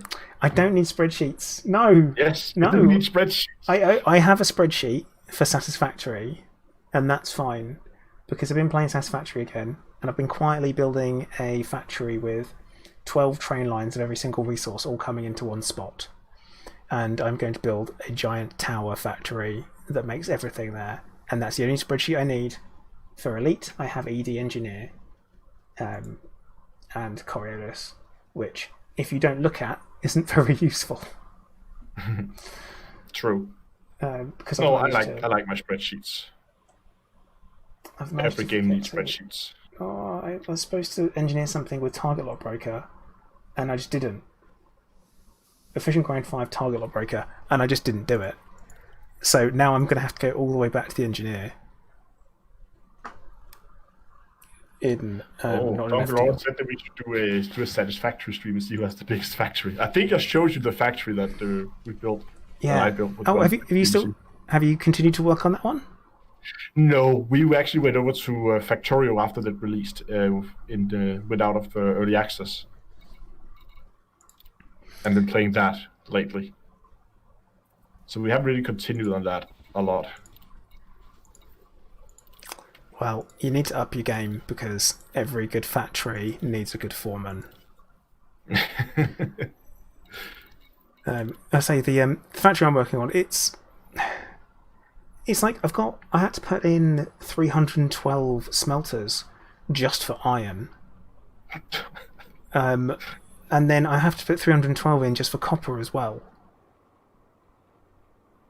And then I worked out all of the numbers that I would need for everything, all the constructors afterwards, and again it's in the hundreds. And some things don't exactly go into straight round numbers either, and it's not. I can see why you need a spreadsheet. Yeah, it's because rather than me sit there and work stuff out by individually, I'll go, right, this one just equals that plus 30, and then I drag it down until I hit like the numbers where it hits 780, and I'm like, that's the max belt can handle. That's cool. That's how many we need. So, too much though. Okay. Anything else we should touch on just while chit-chatting anyway on Odyssey? Again, I'm expecting the next Dev Diary to be around when Horizons come out. Not Horizons, but when Horizon merges into the main game. Yeah, I think that's probably going to happen as well. It would make sense. I think it would be logical for it to be that kind of time. Because again, you've got everyone who now suddenly gets kind of like, they're going to have the game now, and then they're probably going to be more interested in what's coming, I feel like. Because it's a bit more of an investment, Horizons versus Just Elite on its own. Now, what did you think about the when they spoke about the credit earnings being primarily from missions? I'm going to take that with a grain of salt. Okay. I think definitely they're intending, and I think that it's going to be mainly from missions. But I also think that at some point someone's going to figure out if you do this and you repeat this game loop like over and over and over again, you're going to make 100, 200 million per hour or something on foot. It's going to be you, isn't it? I don't know. I'm probably going to be looking, but I definitely think they're intending, but I also think that, I mean, Elite is a complicated game. There's so many things that goes into the way all these missions are generated and the way there's so much stuff. We've seen it a million times that it's like trying to change something is almost chaos theory. You change one little thing over there and something like completely what seems unrelated explodes somewhere else. Yeah, that's Elite. We've seen that happen so many times in Elite. And I would assume they're going to be piggybacking on the same system, like the mission generation system is probably not going to be completely different from what we have with the current game. So it really depends on how they're going to do mining, how they're going to do the scanning, like how often can you go back and rescan the same plant? What's the respawn time for that? All that kind of, can you do like an optimized like road to riches but with plants maybe? I don't know. Yeah. So you probably you just make a route you have to walk where you go buy all the rare plants and you just point your camera at it and take all the pictures and then go and sell them, and the guy at the shop is going to be annoyed to having like 200,000 pictures of the same plant, but it's gonna pay good money for it every single time because it's a rare plant.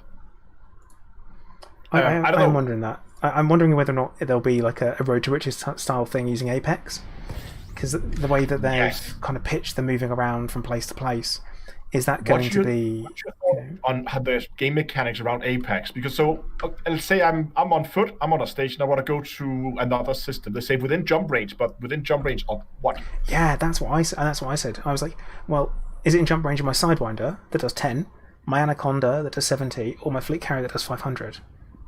Yes. What one is it? Or some fixed range, like maybe Apex ships can jump, I don't know, 20, 30 light years. Or are they kind of like, are they like mega ships? Are they going to, and also what's the transition going to be like? Mm-hmm. Exactly. Is it going to be, because what I was thinking was, if it's going to be, they said it was going to be a small fee, so it's not going to be expensive. Yeah. But if it's going to be, go up, pay a few thousand credits, and you're in the new station. Basically just load screen, you're there. That's going to mean you can travel fast. Yeah. Doing that. And I think that would be a little game breaking, that people can just basically teleport around the bubble or as they see fit. I mean, they also spoke about it being booked as well. to me, if you book travel on something, it's at a certain time. So I don't know if you're going to be. You have to be in a certain spot at a certain time, and then your ship jumps. It could be like, let's say, every maybe there's a ship going out from stations every 10, 15 minutes, something like that, and then you go and say, I want to book the next one. And then, because they showed some pictures of some elevators, so I assume you have to go into the elevator, aka load scene or load screen. Yeah. And maybe when you're in there, you don't have to say, oh, but it only leaves like once every 15 minutes, or maybe there's some kind of cooldown, just as we see with fleet carriers, so you don't you can't just go like teleport. I don't think there's gonna be an actual wait time, like a transit wait time, and if there is, it's not gonna be that long. No. Then it's gonna be a little bit like what we see with fleet carriers, which feels like a long time when you're doing it. I think because it's a long time to be stuck in that. Well, in the bay, just sat there. But, so we saw those elevator kind of things. What if those are basically the same game mechanic as we have on the fleet carriers? So it says, okay, you're gonna book a flight. There's gonna be a timer, let's say 15 minutes. Maybe it's shorter because I don't assume we can jump within 500 light years with Apex, but maybe we can. And then you have to be in the elevator by that, and then you are in the elevator, then just like a small animation of you going down, going into a ship goes boop, and you then spawn at the other elevator in the other station. So basically just a reskinned version of the fleet carriers, maybe with different times and different jump lengths. Yeah, that could work, but that comes down to we haven't seen any transitions from one type of gameplay to another yet. Yeah, exactly. And I mean, we know that we're not getting ship interiors on launch, which means that I'm going to assume that when you, as painful as this is going to be for everyone, that when you decide that you want to get off of your ship and disembark, you press fade to black. You press 3. You look down at the panel where you'd select your SRV, your ship launch fighter, or your feet. You select your feet, and then there'll be a fade to black. And then probably, I think it has to be this, is it will have you walking down the steps. You have to be walking down the steps. Like a small like elevator lift that comes out the bottom of the ship, much like the ramp for the fighter. Basically but you just stand on a ramp that goes down, and you then. See, the reason why I think we're getting the steps is because on things like the Cobra and the Viper already, that front landing gear has steps on. They have steps on. All the other ships does not have steps. Look, now you're asking me for too much. I can only produce a small amount of evidence to support my own personal ideas. But I think we'll get something like that. And also, they talk about that Neil Armstrong moment. And you can't do that if you don't walk off of your ship in some way. Oh, so you're thinking you're just going to basically spawn at the top of the steps at the door? Yeah, and then you walk down. Oh, yeah, okay. That kind of thing. I think that's how it would work. Just so you do have that, how are you going to do it? Well, I jumped down the last 3 steps. You know, it's that kind of thing like, well, I always jump down the last 3 steps in real life, so I'll do it here as well, onto an alien planet. So you have that, you get to make your entrance how you like. Yeah. I hope that is the minimum that is done.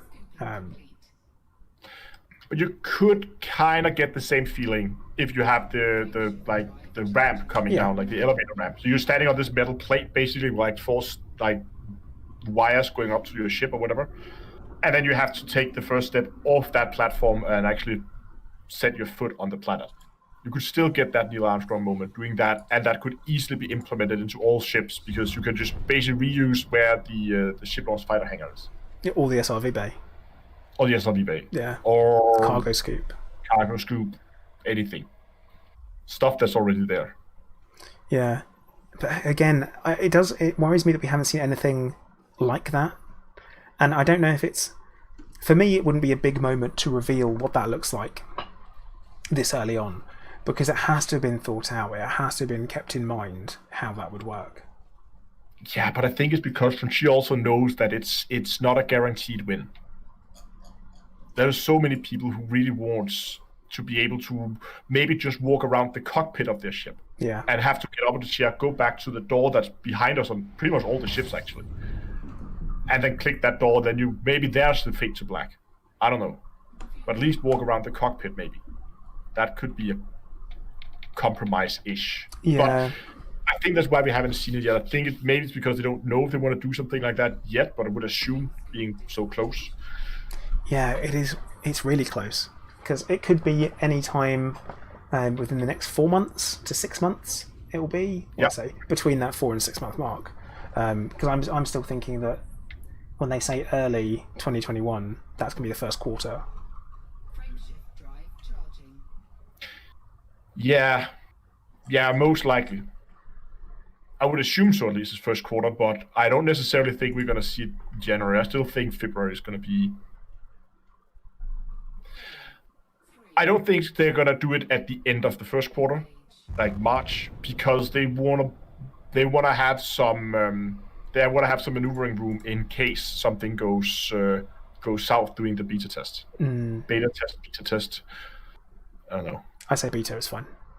Yes, people always in the chat whenever in the comment section whenever I have a video, I say beta or beta. Well, it's a Greek letter, and the Greeks say beta, so okay, that is the answer. Settled. That's it. That is the answer. I spent a long time looking at this because when you have an American wife, you both say things slightly differently sometimes, and I like to be right. Robert in chat goes beta. So yeah, beta. Yeah. But yeah, there's the beta testing is something I almost forget we're going to have it. I almost forget, and then I get reminded, and I'm like, oh yeah, we will get to try that out first. Yeah, we're going to get to have a go and break it. And that's going to be this year. You think? Oh yeah. They're not going to have just one. They're going to have at least 2 scheduled. They had 2 for fleet carriers. There's no way they're going to get away with just 1 for this. Yeah, I mean, that would be the right thing to do. 2 or 3. And they want to have that running for, let's say, at least a week. And then they want time to go back, do the fixes, and then launch the next one. So we saw it with the fleet carriers. There's like the cycle time for between 2 beta tests was about a month. Right? From now it's launching, I think we got 2 weeks with the fleet carriers. And then they spent 2 weeks fixing stuff, and then we got the next one. So if we're going to look more, I know there's a lot more stuff, isn't there? In this there's a lot more here. There's a lot of stuff here. There's a lot of stuff that can be broken. So I think most likely 3. I think my guess is going to be 3. And if we're going to look at a month each, then there's no way that's going to be next year. And they don't want to run anything over Christmas because everybody's going to be gone. Yeah. So we're in my chat. We've had someone say January. I think possibly January as well myself. For beta tests? Yeah. I think it'll be something that'll be done after the Christmas break. I think November. You think November? That's soon. Why would they otherwise put that Horizon date at the end of October? That's them preparing for the beta test, so everybody has Horizons before the beta launch. And they're doing a little bit before, so people have time to get their game clients updated, because, well, Horizons is no small update to install. Yeah. That's an interesting point you make. I hadn't thought of that. But I also think it'll be longer, because people get computer games for Christmas. And I feel like that would be the logical time to do it would be after you've had some time off, so you know that it's crunch time, you can just get on with it, and you don't have a break halfway through working. That's why I'm thinking it might be January. So my guess, and this is just a guess, is first beta test November. That's going to run for a couple of weeks. Then they're going to spend 2 weeks fixing stuff. We're going to see one at the beginning of December. And then they're going to basically have that running for 2 weeks. Then they're going to close down for Christmas. They're going to fix it at the beginning of January. In January, we might have a third, which they're then going to spend a couple of weeks testing or fixing. And then they're going to launch mid-February. I'm going to say, well, a gentleman's bet. I would say middle of March. So I what's think the line here? middle of March for launch. This is what I'm saying. Middle of March, because that still classes early 2021. Yeah. It'll be well. I think Christmas would be enough to be like a, we're going to have a break around it because there's going to be people who have problems with traveling because of the current climate and stuff like that. I think them fixing things over Christmas won't be happening. I would probably say, I'm going to say beta middle of January. Then that's the first one. How many there will be will depend on how broken stuff is, and then I'm saying launch of Odyssey mid-March. Okay. Someone needs to take note that we've said this to each other. Yeah, but what are we? Is there something on the line, or are we just? Oh no, making a gentleman's bet doesn't really have any kind of like money attached to it, or dares or stuff like that. Okay, so when it's actually announced, we'll obviously after that do a Super Frienders live stream. The winner will have the "I told you so" right. yeah, and whoever's closest as well. Yes. Okay. So what do we do if we end up with with first beta in November and a launch mid-March? Oh, okay. Okay, right. I tell you what the gentleman's agreement would be is that depending on who is right, we the one who is correct gets to shoot the other one in the face before anyone else when Odyssey launches. Or during the beta. Yeah, absolutely. So if we both, if we in the face for the first time through Odyssey. That would be a big thing. It's like the first person to kill me would be Down to Earth Astronomy, and the first person to potentially kill you would be Plato. And if we get it half and half, well, then we have a Mexican standoff. Yes, we do. We have a good old fashioned quick draw. That's the idea. Okay, that's I'll write this down somewhere. Well, it's been live streamed out to I don't know how many people are watching, but yeah, somebody's got to hold us up to it at some point. Yeah, that's going to happen. Gonna have to do right. So you said middle of November. Yeah, first beta middle November with launch mid-February. Okay. Right. Well, I'm taking note of what you've said, and you take note of what I've said. You know what? I'm actually going to do this in a old-fashioned way and write it down on a piece of paper. A piece of paper? You have paper? Oh my goodness. Post-it notes? Apparently transparent post-it notes. They're being chroma keyed by my green screen. Ah, okay. No, that makes sense. I'm like, wait, what? So we're going to put here Plater. Bet, and you bet on mid-January for beta. Mid-January, yeah. We can always go back and take the video on demand of this live stream later. And launch is mid-March.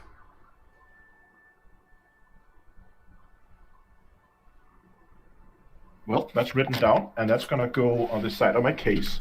It's gonna stay there. There we go. Because I hate pieces of paper, I am using Discord to make a note of it.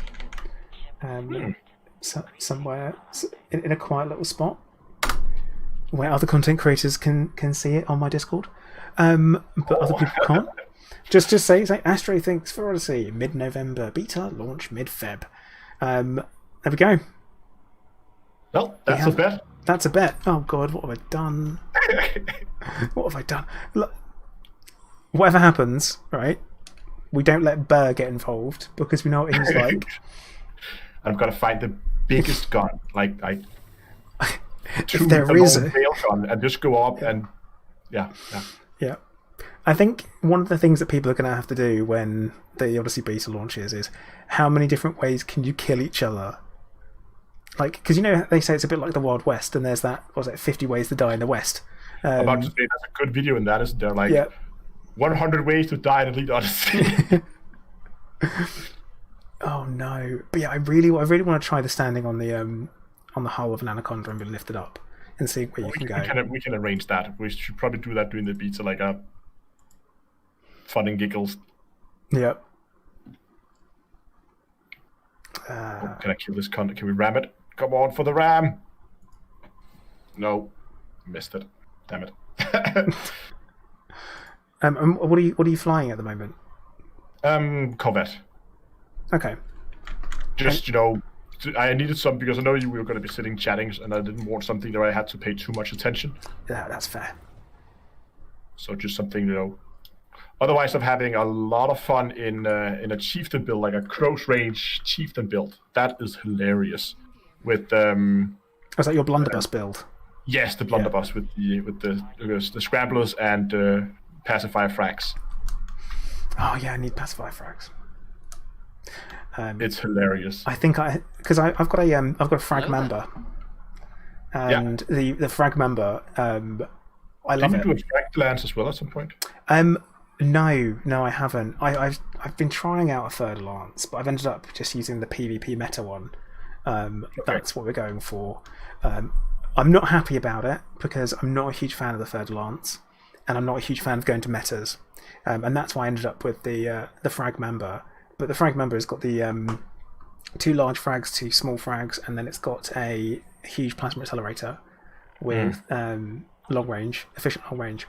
Because you'd be amazed at the people that try and run away, and having something that can snipe them at long distance, which is point and shoot, is really handy. Yeah. Absolutely. But yeah, the frag member is good. It's a lot easier with long range on PAs because of the shot speed. Yeah. Helps when you're using frags at the same time, because the frags have got a good selection of mods on them, so they're all high cap for the double clip size. So you've got 6 shots when you spam the fire button as opposed to your 3, so you've got less downtime for reloads. And then we've got incendiary on the 2 larges, and then we've got I think screening shell with the drag munitions on one of them, and the other one's corrosive. So that we've got like a full kind of 360 damage output, which I like the build. I really like it, and I really like the way the Mamba looks. I've never been a huge fan of the Mamba after the basically cooks you alive during the beta test. Thankfully, it doesn't anymore. When Nota says we do need a witness for that duel, I'm pretty sure there will be. We will live stream it. Yes, we will be live stream. Yeah. So. Because the thing is, what happens if we're both completely wrong? Well, then we find the highest cliff we can and jump off it both. Or we go up on someone else's ship. And stand on it. Oh god! I think it's gonna be fun. That'll be a laugh. Oh, I'm being raided. Hey Jack Little, how you doing? Thank you for the raid, bud. Hope you're having a good one. And Capra Suns all over the place. Thank you. I'm currently joined by Down to Earth Astronomy, and we've been chatting through the dev diary, what we think is going to be in it, and we've made an interesting bet. So we've just gained 30 witnesses to this bet. And basically we've bet when we think the beta for Odyssey is going to be, and then we think the launch is going to be. I have said that I think the beta for Odyssey is going to be middle of January, and then it is going to launch middle of March. And Astro, what have you said? I have said that we're going to get beta in November with a launch in February. So we're and my reasoning is I think they gave themselves a little bit extra room to play with in case they need to extend the launch date without them having to go out and say, oh, we have to postpone. They can still say yes. If they had an internal plan for February, they can still push it to March and say, oh, but it's still early 2021. That's one of the reasons why I think that's. But I don't know. We'll see. Yeah, we will see. And the gentleman's bet that we have made, because not exchanging money, but what we are going to exchange is bullets to the head.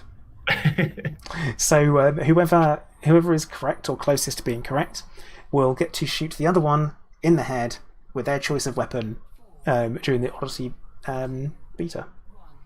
Oh, would be actually after launch because we need to know when the launch day is. Unless they announce that. Yeah, that's a good point. I suppose we'll have to wait till it's live. That's going to be the very first thing that we do. In the oh god. Oh, it seems like such a great idea, doesn't it? I'm looking forward to sending Plato's head flying 200 meters across the planet's surface.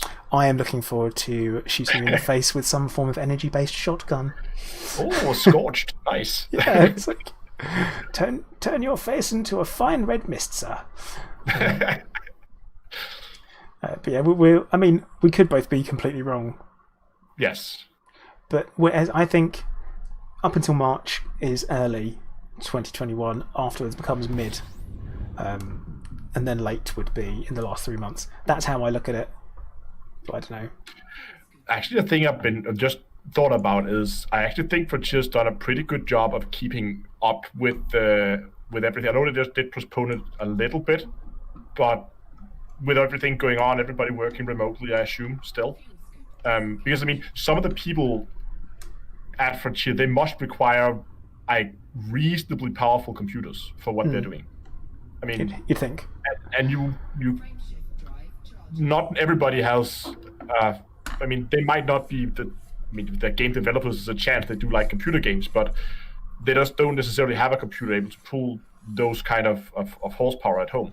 So I don't know what they've been doing that if they allow people to bring like stuff home, or if they made isolated offices for those. I don't know, but I mean, they could be using render farm kind of stuff instead and doing it that way. So they're working remotely, or they could be doing a remote desktop onto their more powerful computers that are in the office. Or right, yeah, that makes sense. Or take them home. Because my wife remotes into her computer in the office, but I mean, she does graphic design, and her computer at home is more powerful than the one in the office. But I imagine it's probably going to be the other way around. A game development company. Yeah. I mean, not everybody at Frontier is going to need powerful PCs, but the people who are doing like most of the graphic stuff, I would imagine, would need some pretty powerful PCs. Yeah, definitely. If you're just doing background of the backend software development, you can do that on a Raspberry if you want to. But yeah.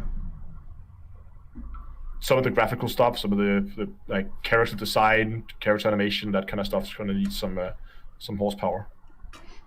Definitely. I would assume. I mean, considering they've been working from home, I don't feel like it's adversely affected the release of things. The only thing that's probably had a bit of a knock-on effect is the live streams. Yeah. And kind of some of the quality of the live streams. It'll be interesting to see because Frontier have got a live stream on. They said they've got one tomorrow or Thursday. They had one today. I think they had an emergency one. They had one tomorrow together with the launch of the Dev Diary, but then they just threw out an emergency one with Stephen and was it Arthur? Arthur, I can't remember. Yeah, I think it was Stephen and Arthur who was on the stream. So they just threw out like an emergency stream today, because the thing launched early. So yeah, I guess it would be interesting to see what they do with the with what is coming. We'll just have to keep an eye out and watch them, because hopefully we'll get some more in-depth details. Because I imagine they're getting a lot of questions now they weren't expecting to get or weren't quite prepared for. Yes. I would imagine. I mean, I at least have a ton of questions that's like, I don't even know where to start. Yeah. The whole suit things, the whole mechanics around the Apex things, I think is the biggest questions I have. How's the multiplayer aspect of the game gonna work? Oh crap, I'm out of ammo. Oops. You ran out of ammo? Yeah, my lasers are still working, and so I can still kill anacondas. I mean, I've just been flying back and forth between an engineer all night because I keep forgetting to do stuff. So that's me. That's what I've been doing tonight. It's not been the most stimulating of gameplay for me, but once I've done it, I will be obviously a much better PvPer. So there'll be that. Go to community goals and murder people. So what are you actually doing when you're going out for PvP? Do you just like find random people and blow them up, or is it like more range things? They really find you. Oh, okay. Like it's kind of like you, especially the community goal stuff. I'm not a huge fan, I guess, of PvP just because people get a little bit salty with it, a little bit over competitive, and I'm not so bothered. I'm like, if I don't fancy it, I just won't do it. And I've only recently thought it might be fun. This community goal, for example, I turned up and I was expecting traders to be coming in thick and fast. And I'm like, right, we're going to run interference on the community goal. We're going to say, okay, sorry, Empire, I don't agree with you guys having a ridiculously huge, overly extravagant funeral for this guy. Why do you need cigars and brandy? It's not a wedding. Like, you don't need these things. It's like, why do you need what was it? Fire emeralds or whatever they were. It's like, you don't need this stuff. It's decadent. It's disgusting. And my plan was to try and stitch them up. Instead of like going out and taking out cargo ships, I ended up just basically being shot at by FDLs all over the place. That was it. Basically, everyone was an FDL, including me, and we were just flying around shooting each other, and it was good fun. Okay. Enough. Fought against some people, and I must admit, I did gank one person, and I felt awful afterwards. Like, genuinely awful. Like, I tweeted it to say, look, I apologise. I'm sorry, I didn't mean it. Like, I feel bad about it. I won't do it. That kind of thing. It was like, yeah, I'm just gonna never mind. Yeah, Pro Rock, you're right, there was one orca, but the orca was genuinely pirating people. But every time a non-PvP ship jumped into the instance, suddenly it was being chased by like 10 FDLs, all trying to get the interdiction in. It was interesting. It was interesting to see. It was an interesting experience. I definitely got pretty messed up by other people, so I'm like, well, let's be on equal footing and leave it down to only skill rather than outfitting. Yeah, I mean, I've pretty much stayed completely clear of PvP, mainly because I'm not a very good combat pilot, and as people could probably see during this live stream, my pit management is all over the place. Yeah, pit management was a big learn. I'm like, okay, well, that's an interesting one. And using things like voice tag might be an idea for some of the macros for pit management and stuff like that. It's kind of a big learning curve.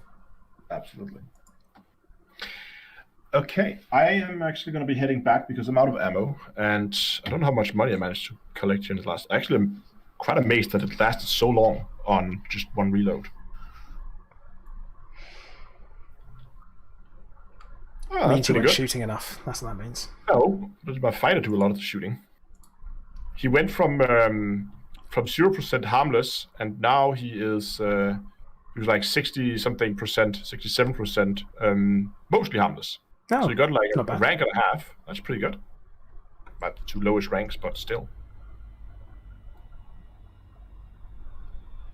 And a few million in bounties, I guess.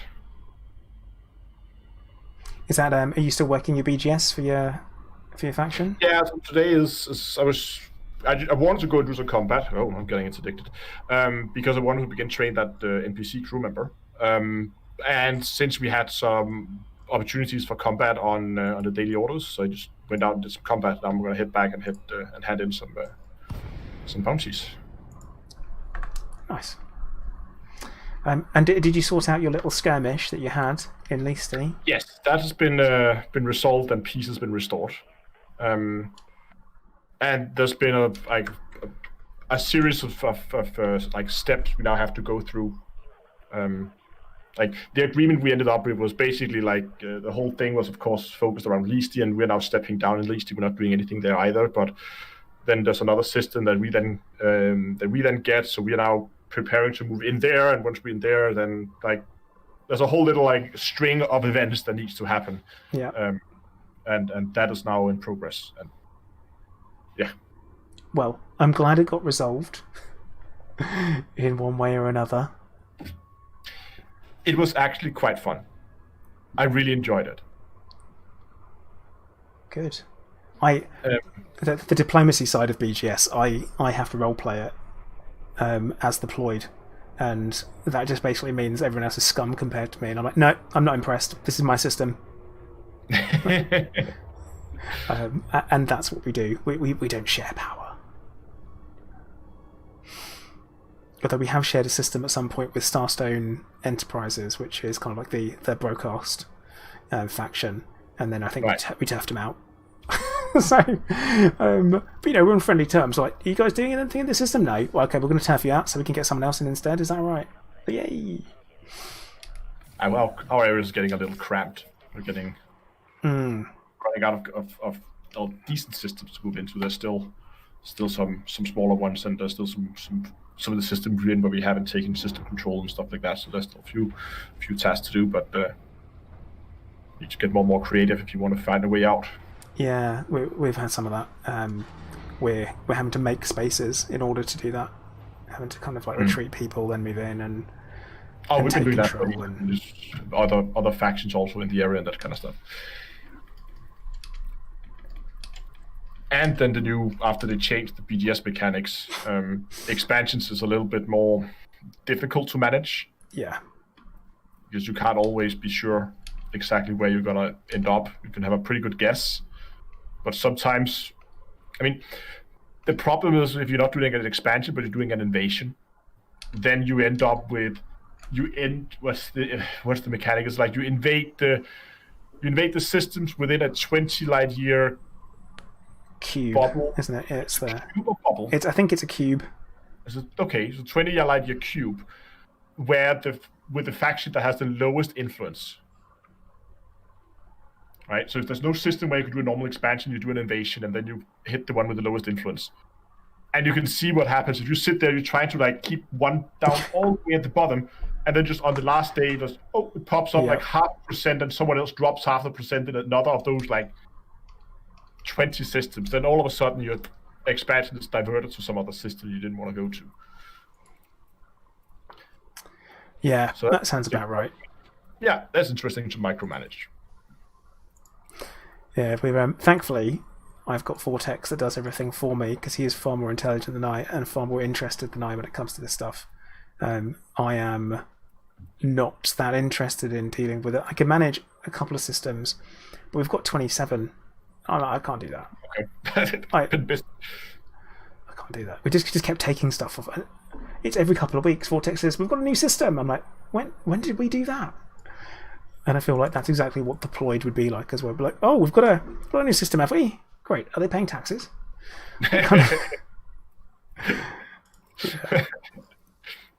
The gist of it. So we'd be like, yeah, are they? Yes, they are. Good. Great. Okay, wonderful. Oh, a thing we didn't even talk about. What about, so if fleet carrier is going to be walkable, like stations, would that mean new modules you can install on your fleet carrier? Well, they have different levels of lounge. No, but like if you want the here you can go and sell your plant data. Oh God, yeah. Count as part of cartographics. Or would it be in the redemption office? Or would it be in the redemption office? Yeah. Or what about, outfitting hangar? Would that then also include weapons and armor? Okay, I'm starting to feel like maybe we won't have these things. On fleet carriers? Yeah. Yeah, I don't think so either. And another thing, assuming you can have multiple suits, are these going to move around with you? So you can always just go in and take your suit? Or it's going to be, but that suit is on a station 20,000 light years away or wherever you left it. So you have to ask for a suit transfer. Someone to go pick it up from the dry suit transfer. Yeah, it's I'm just having my tailor pick it up for me. Thank you. Or maybe it's gonna fly like in Iron Man style, something like, I don't know. Yeah. I generally have no idea at all what that's. The good question is basically how close are they gonna be to ships? Right. I think again it comes down to this: we don't have any of the transition information, and that's what's lacking. And I feel like I really could do with some of that, seeing what some of that looks like, for us to know this stuff. And I think that would leave a lot of relief for people as well, where they'd be like, "Oh, okay, that's fine then, and that's good." Yeah. I don't have to worry about that anymore. Because at the moment, But everything's a bit of a to worry. I hope we get our suits with us, so we always have access to them if we can have multiple ones. And I hope it's gonna because I hope there's gonna be an easy way to swap between suits. So it's not like you have to go and say, okay, I'm gonna take this module off and this module off and this module off and put. Basically, imagine if you only had one ship and you had to refit it every single time with the right modules for what you're gonna do. Yeah, exactly. Yeah. So I hope we're gonna basically just have a whole suit you can have pre-fitted and pre-engineered or whatever you're gonna be able to do with it, and just like say, okay, change of clothes. And also, I'm hoping that when you pick a base suit, you can switch them out as well, because that was something that sounded like you pick a base suit and then you're kind of stuck with it. I did ask that of Frontier. Say like, so because the way they put it was, so you choose your base suit, and okay, can I change my mind? Yeah. Can I have more than one? Can I have all of them, please? Because I might want to do mining one day and then combat the next, and then some exploration. And if I've chosen, because if you can't change it, then you're basically getting a class. Yeah, which I don't want to do because they talk about flexibility. I don't want that at all. No, I don't want to be locked in and say you have now chosen to the minor base suit, so you are now a miner. That is now your job. And you are forever gonna suck at combat. What I don't want to happen is I don't want it to work like you're buying a suit and it's a mining suit and you're stuck with it now and you have to outfit it for combat. It's like buying a Type 9 and trying to make a combat Type 9. Exactly. There are some rare use case scenarios where that will work, but you've got to have insane skills. But mostly, no, it won't. I'm hoping that you will be able to change it.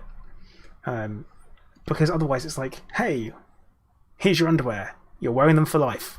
It's like, well, I wish I'd chosen something a little bit more comfortable and more breathing space, thank you. It's like, nope, you're stuck with this now. This is what you've got. It's like, well, I don't want this. The problem is, what then's going to happen is people are going to find the suit that's the most all-round, and that's the one everybody's going to pick. Yeah, because nobody wants to lock themselves in. And they did I think they kind of hinted at it, that they said, oh, they're gonna focus on people still having a lot of choices and they can still do whatever they want. I just really don't hope that we're gonna be locked into those choices. We can always, and again, I don't mind that we go. I mean, yes, you have to go pay for those suits with in-game credits, and there are gonna be a ton of paint jobs for them, different layouts and small decals, and you get a little like fluffy toy hanging out of your gun or something like that. I don't know. Yeah. Give me a key ring. Keychain. Yeah, exactly. keychain hanging from your gun or something like that. I don't think there needs to be, like, if there is suit customization, I mean, there's going to be this whole kind of I'm going to assume you change it in your Hollow Me. That's how you would do it.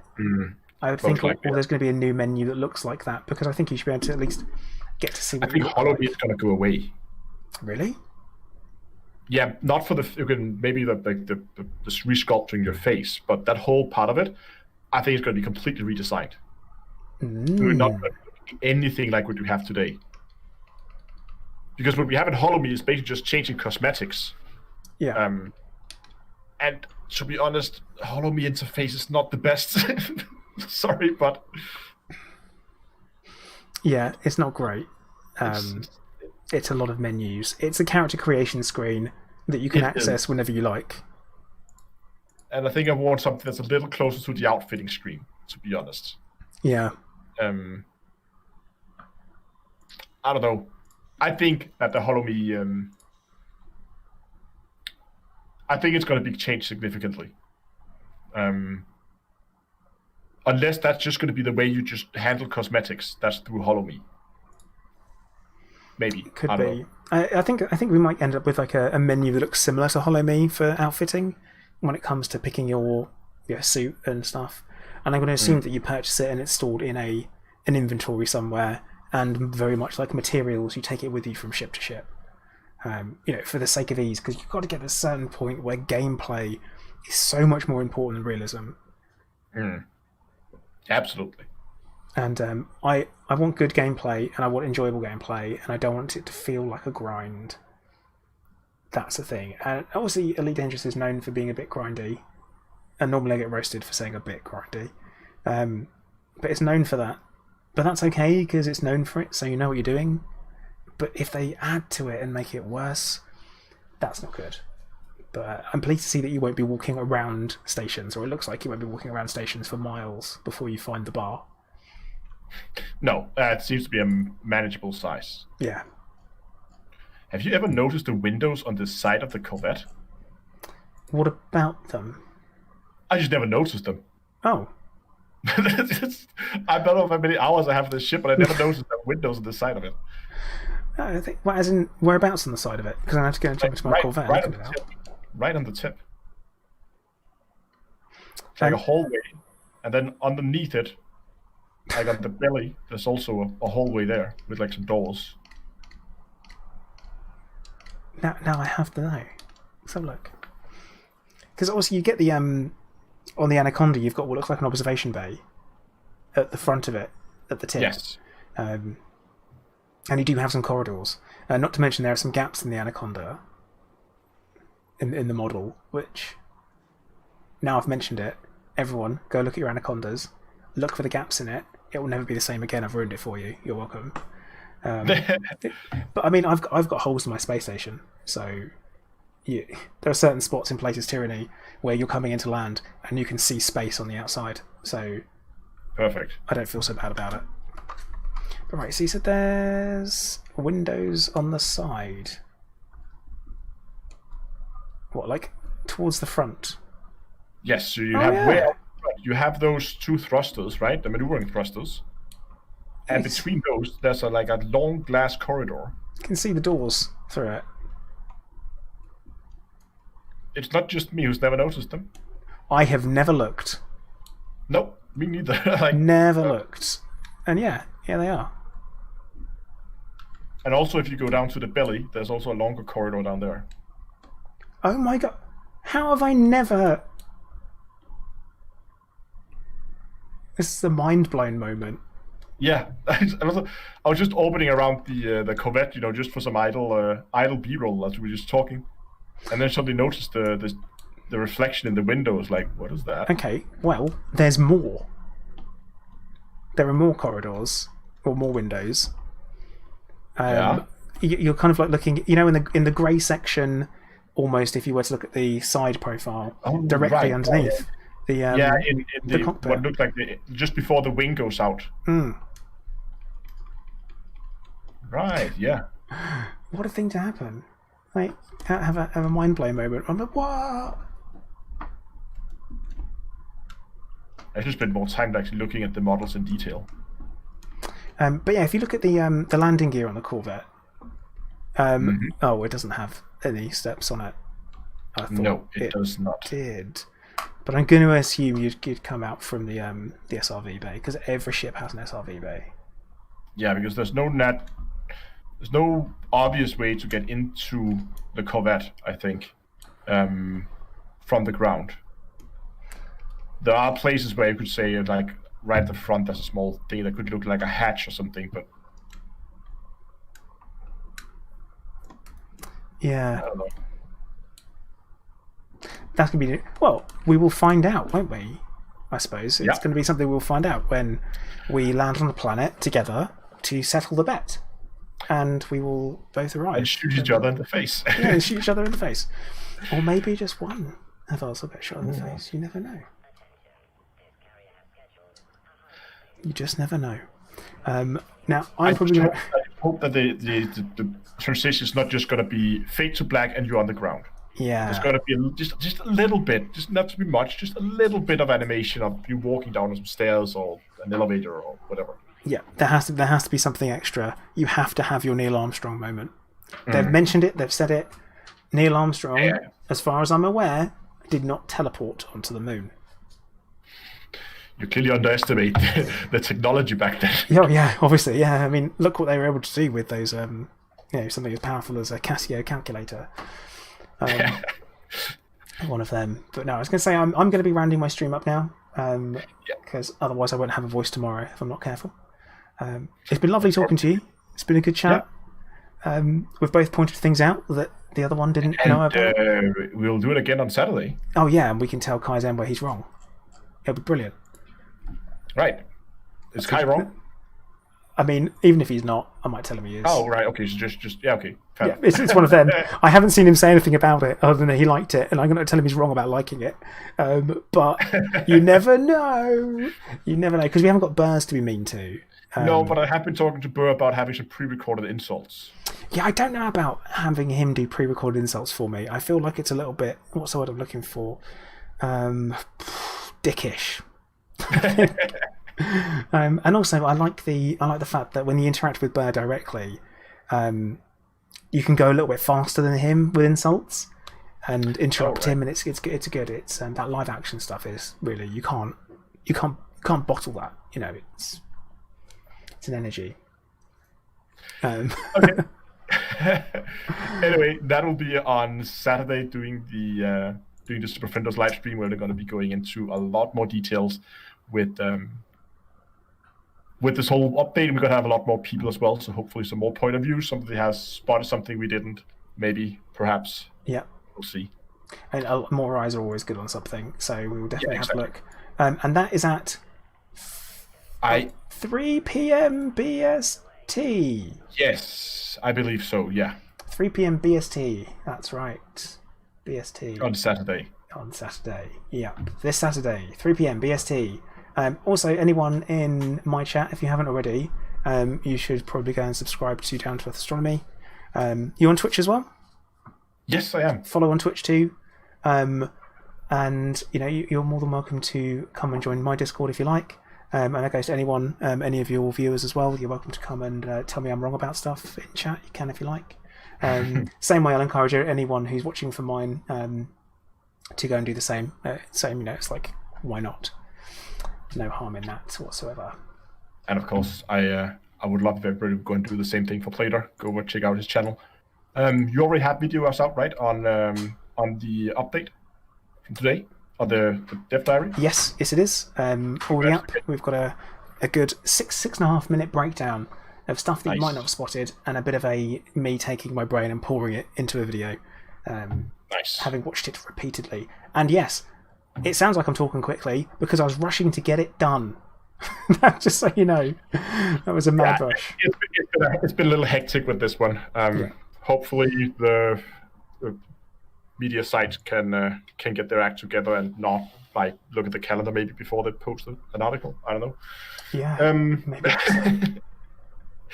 Anyway, thanks a lot for joining, Plater. All right, and thank you. And you take care. Right, guys. So, like I said, I am going to be finishing up my stream now. We're going to go and raid someone on Twitch. So, if you guys are around, then feel free to do so, and we will pick someone. Not sure who we're gonna pick. I'm normally a little bit fussy, but you know what we'll do? We'll pick Malik VR because we like Malik. He's a good lad. So we'll drop him a raid,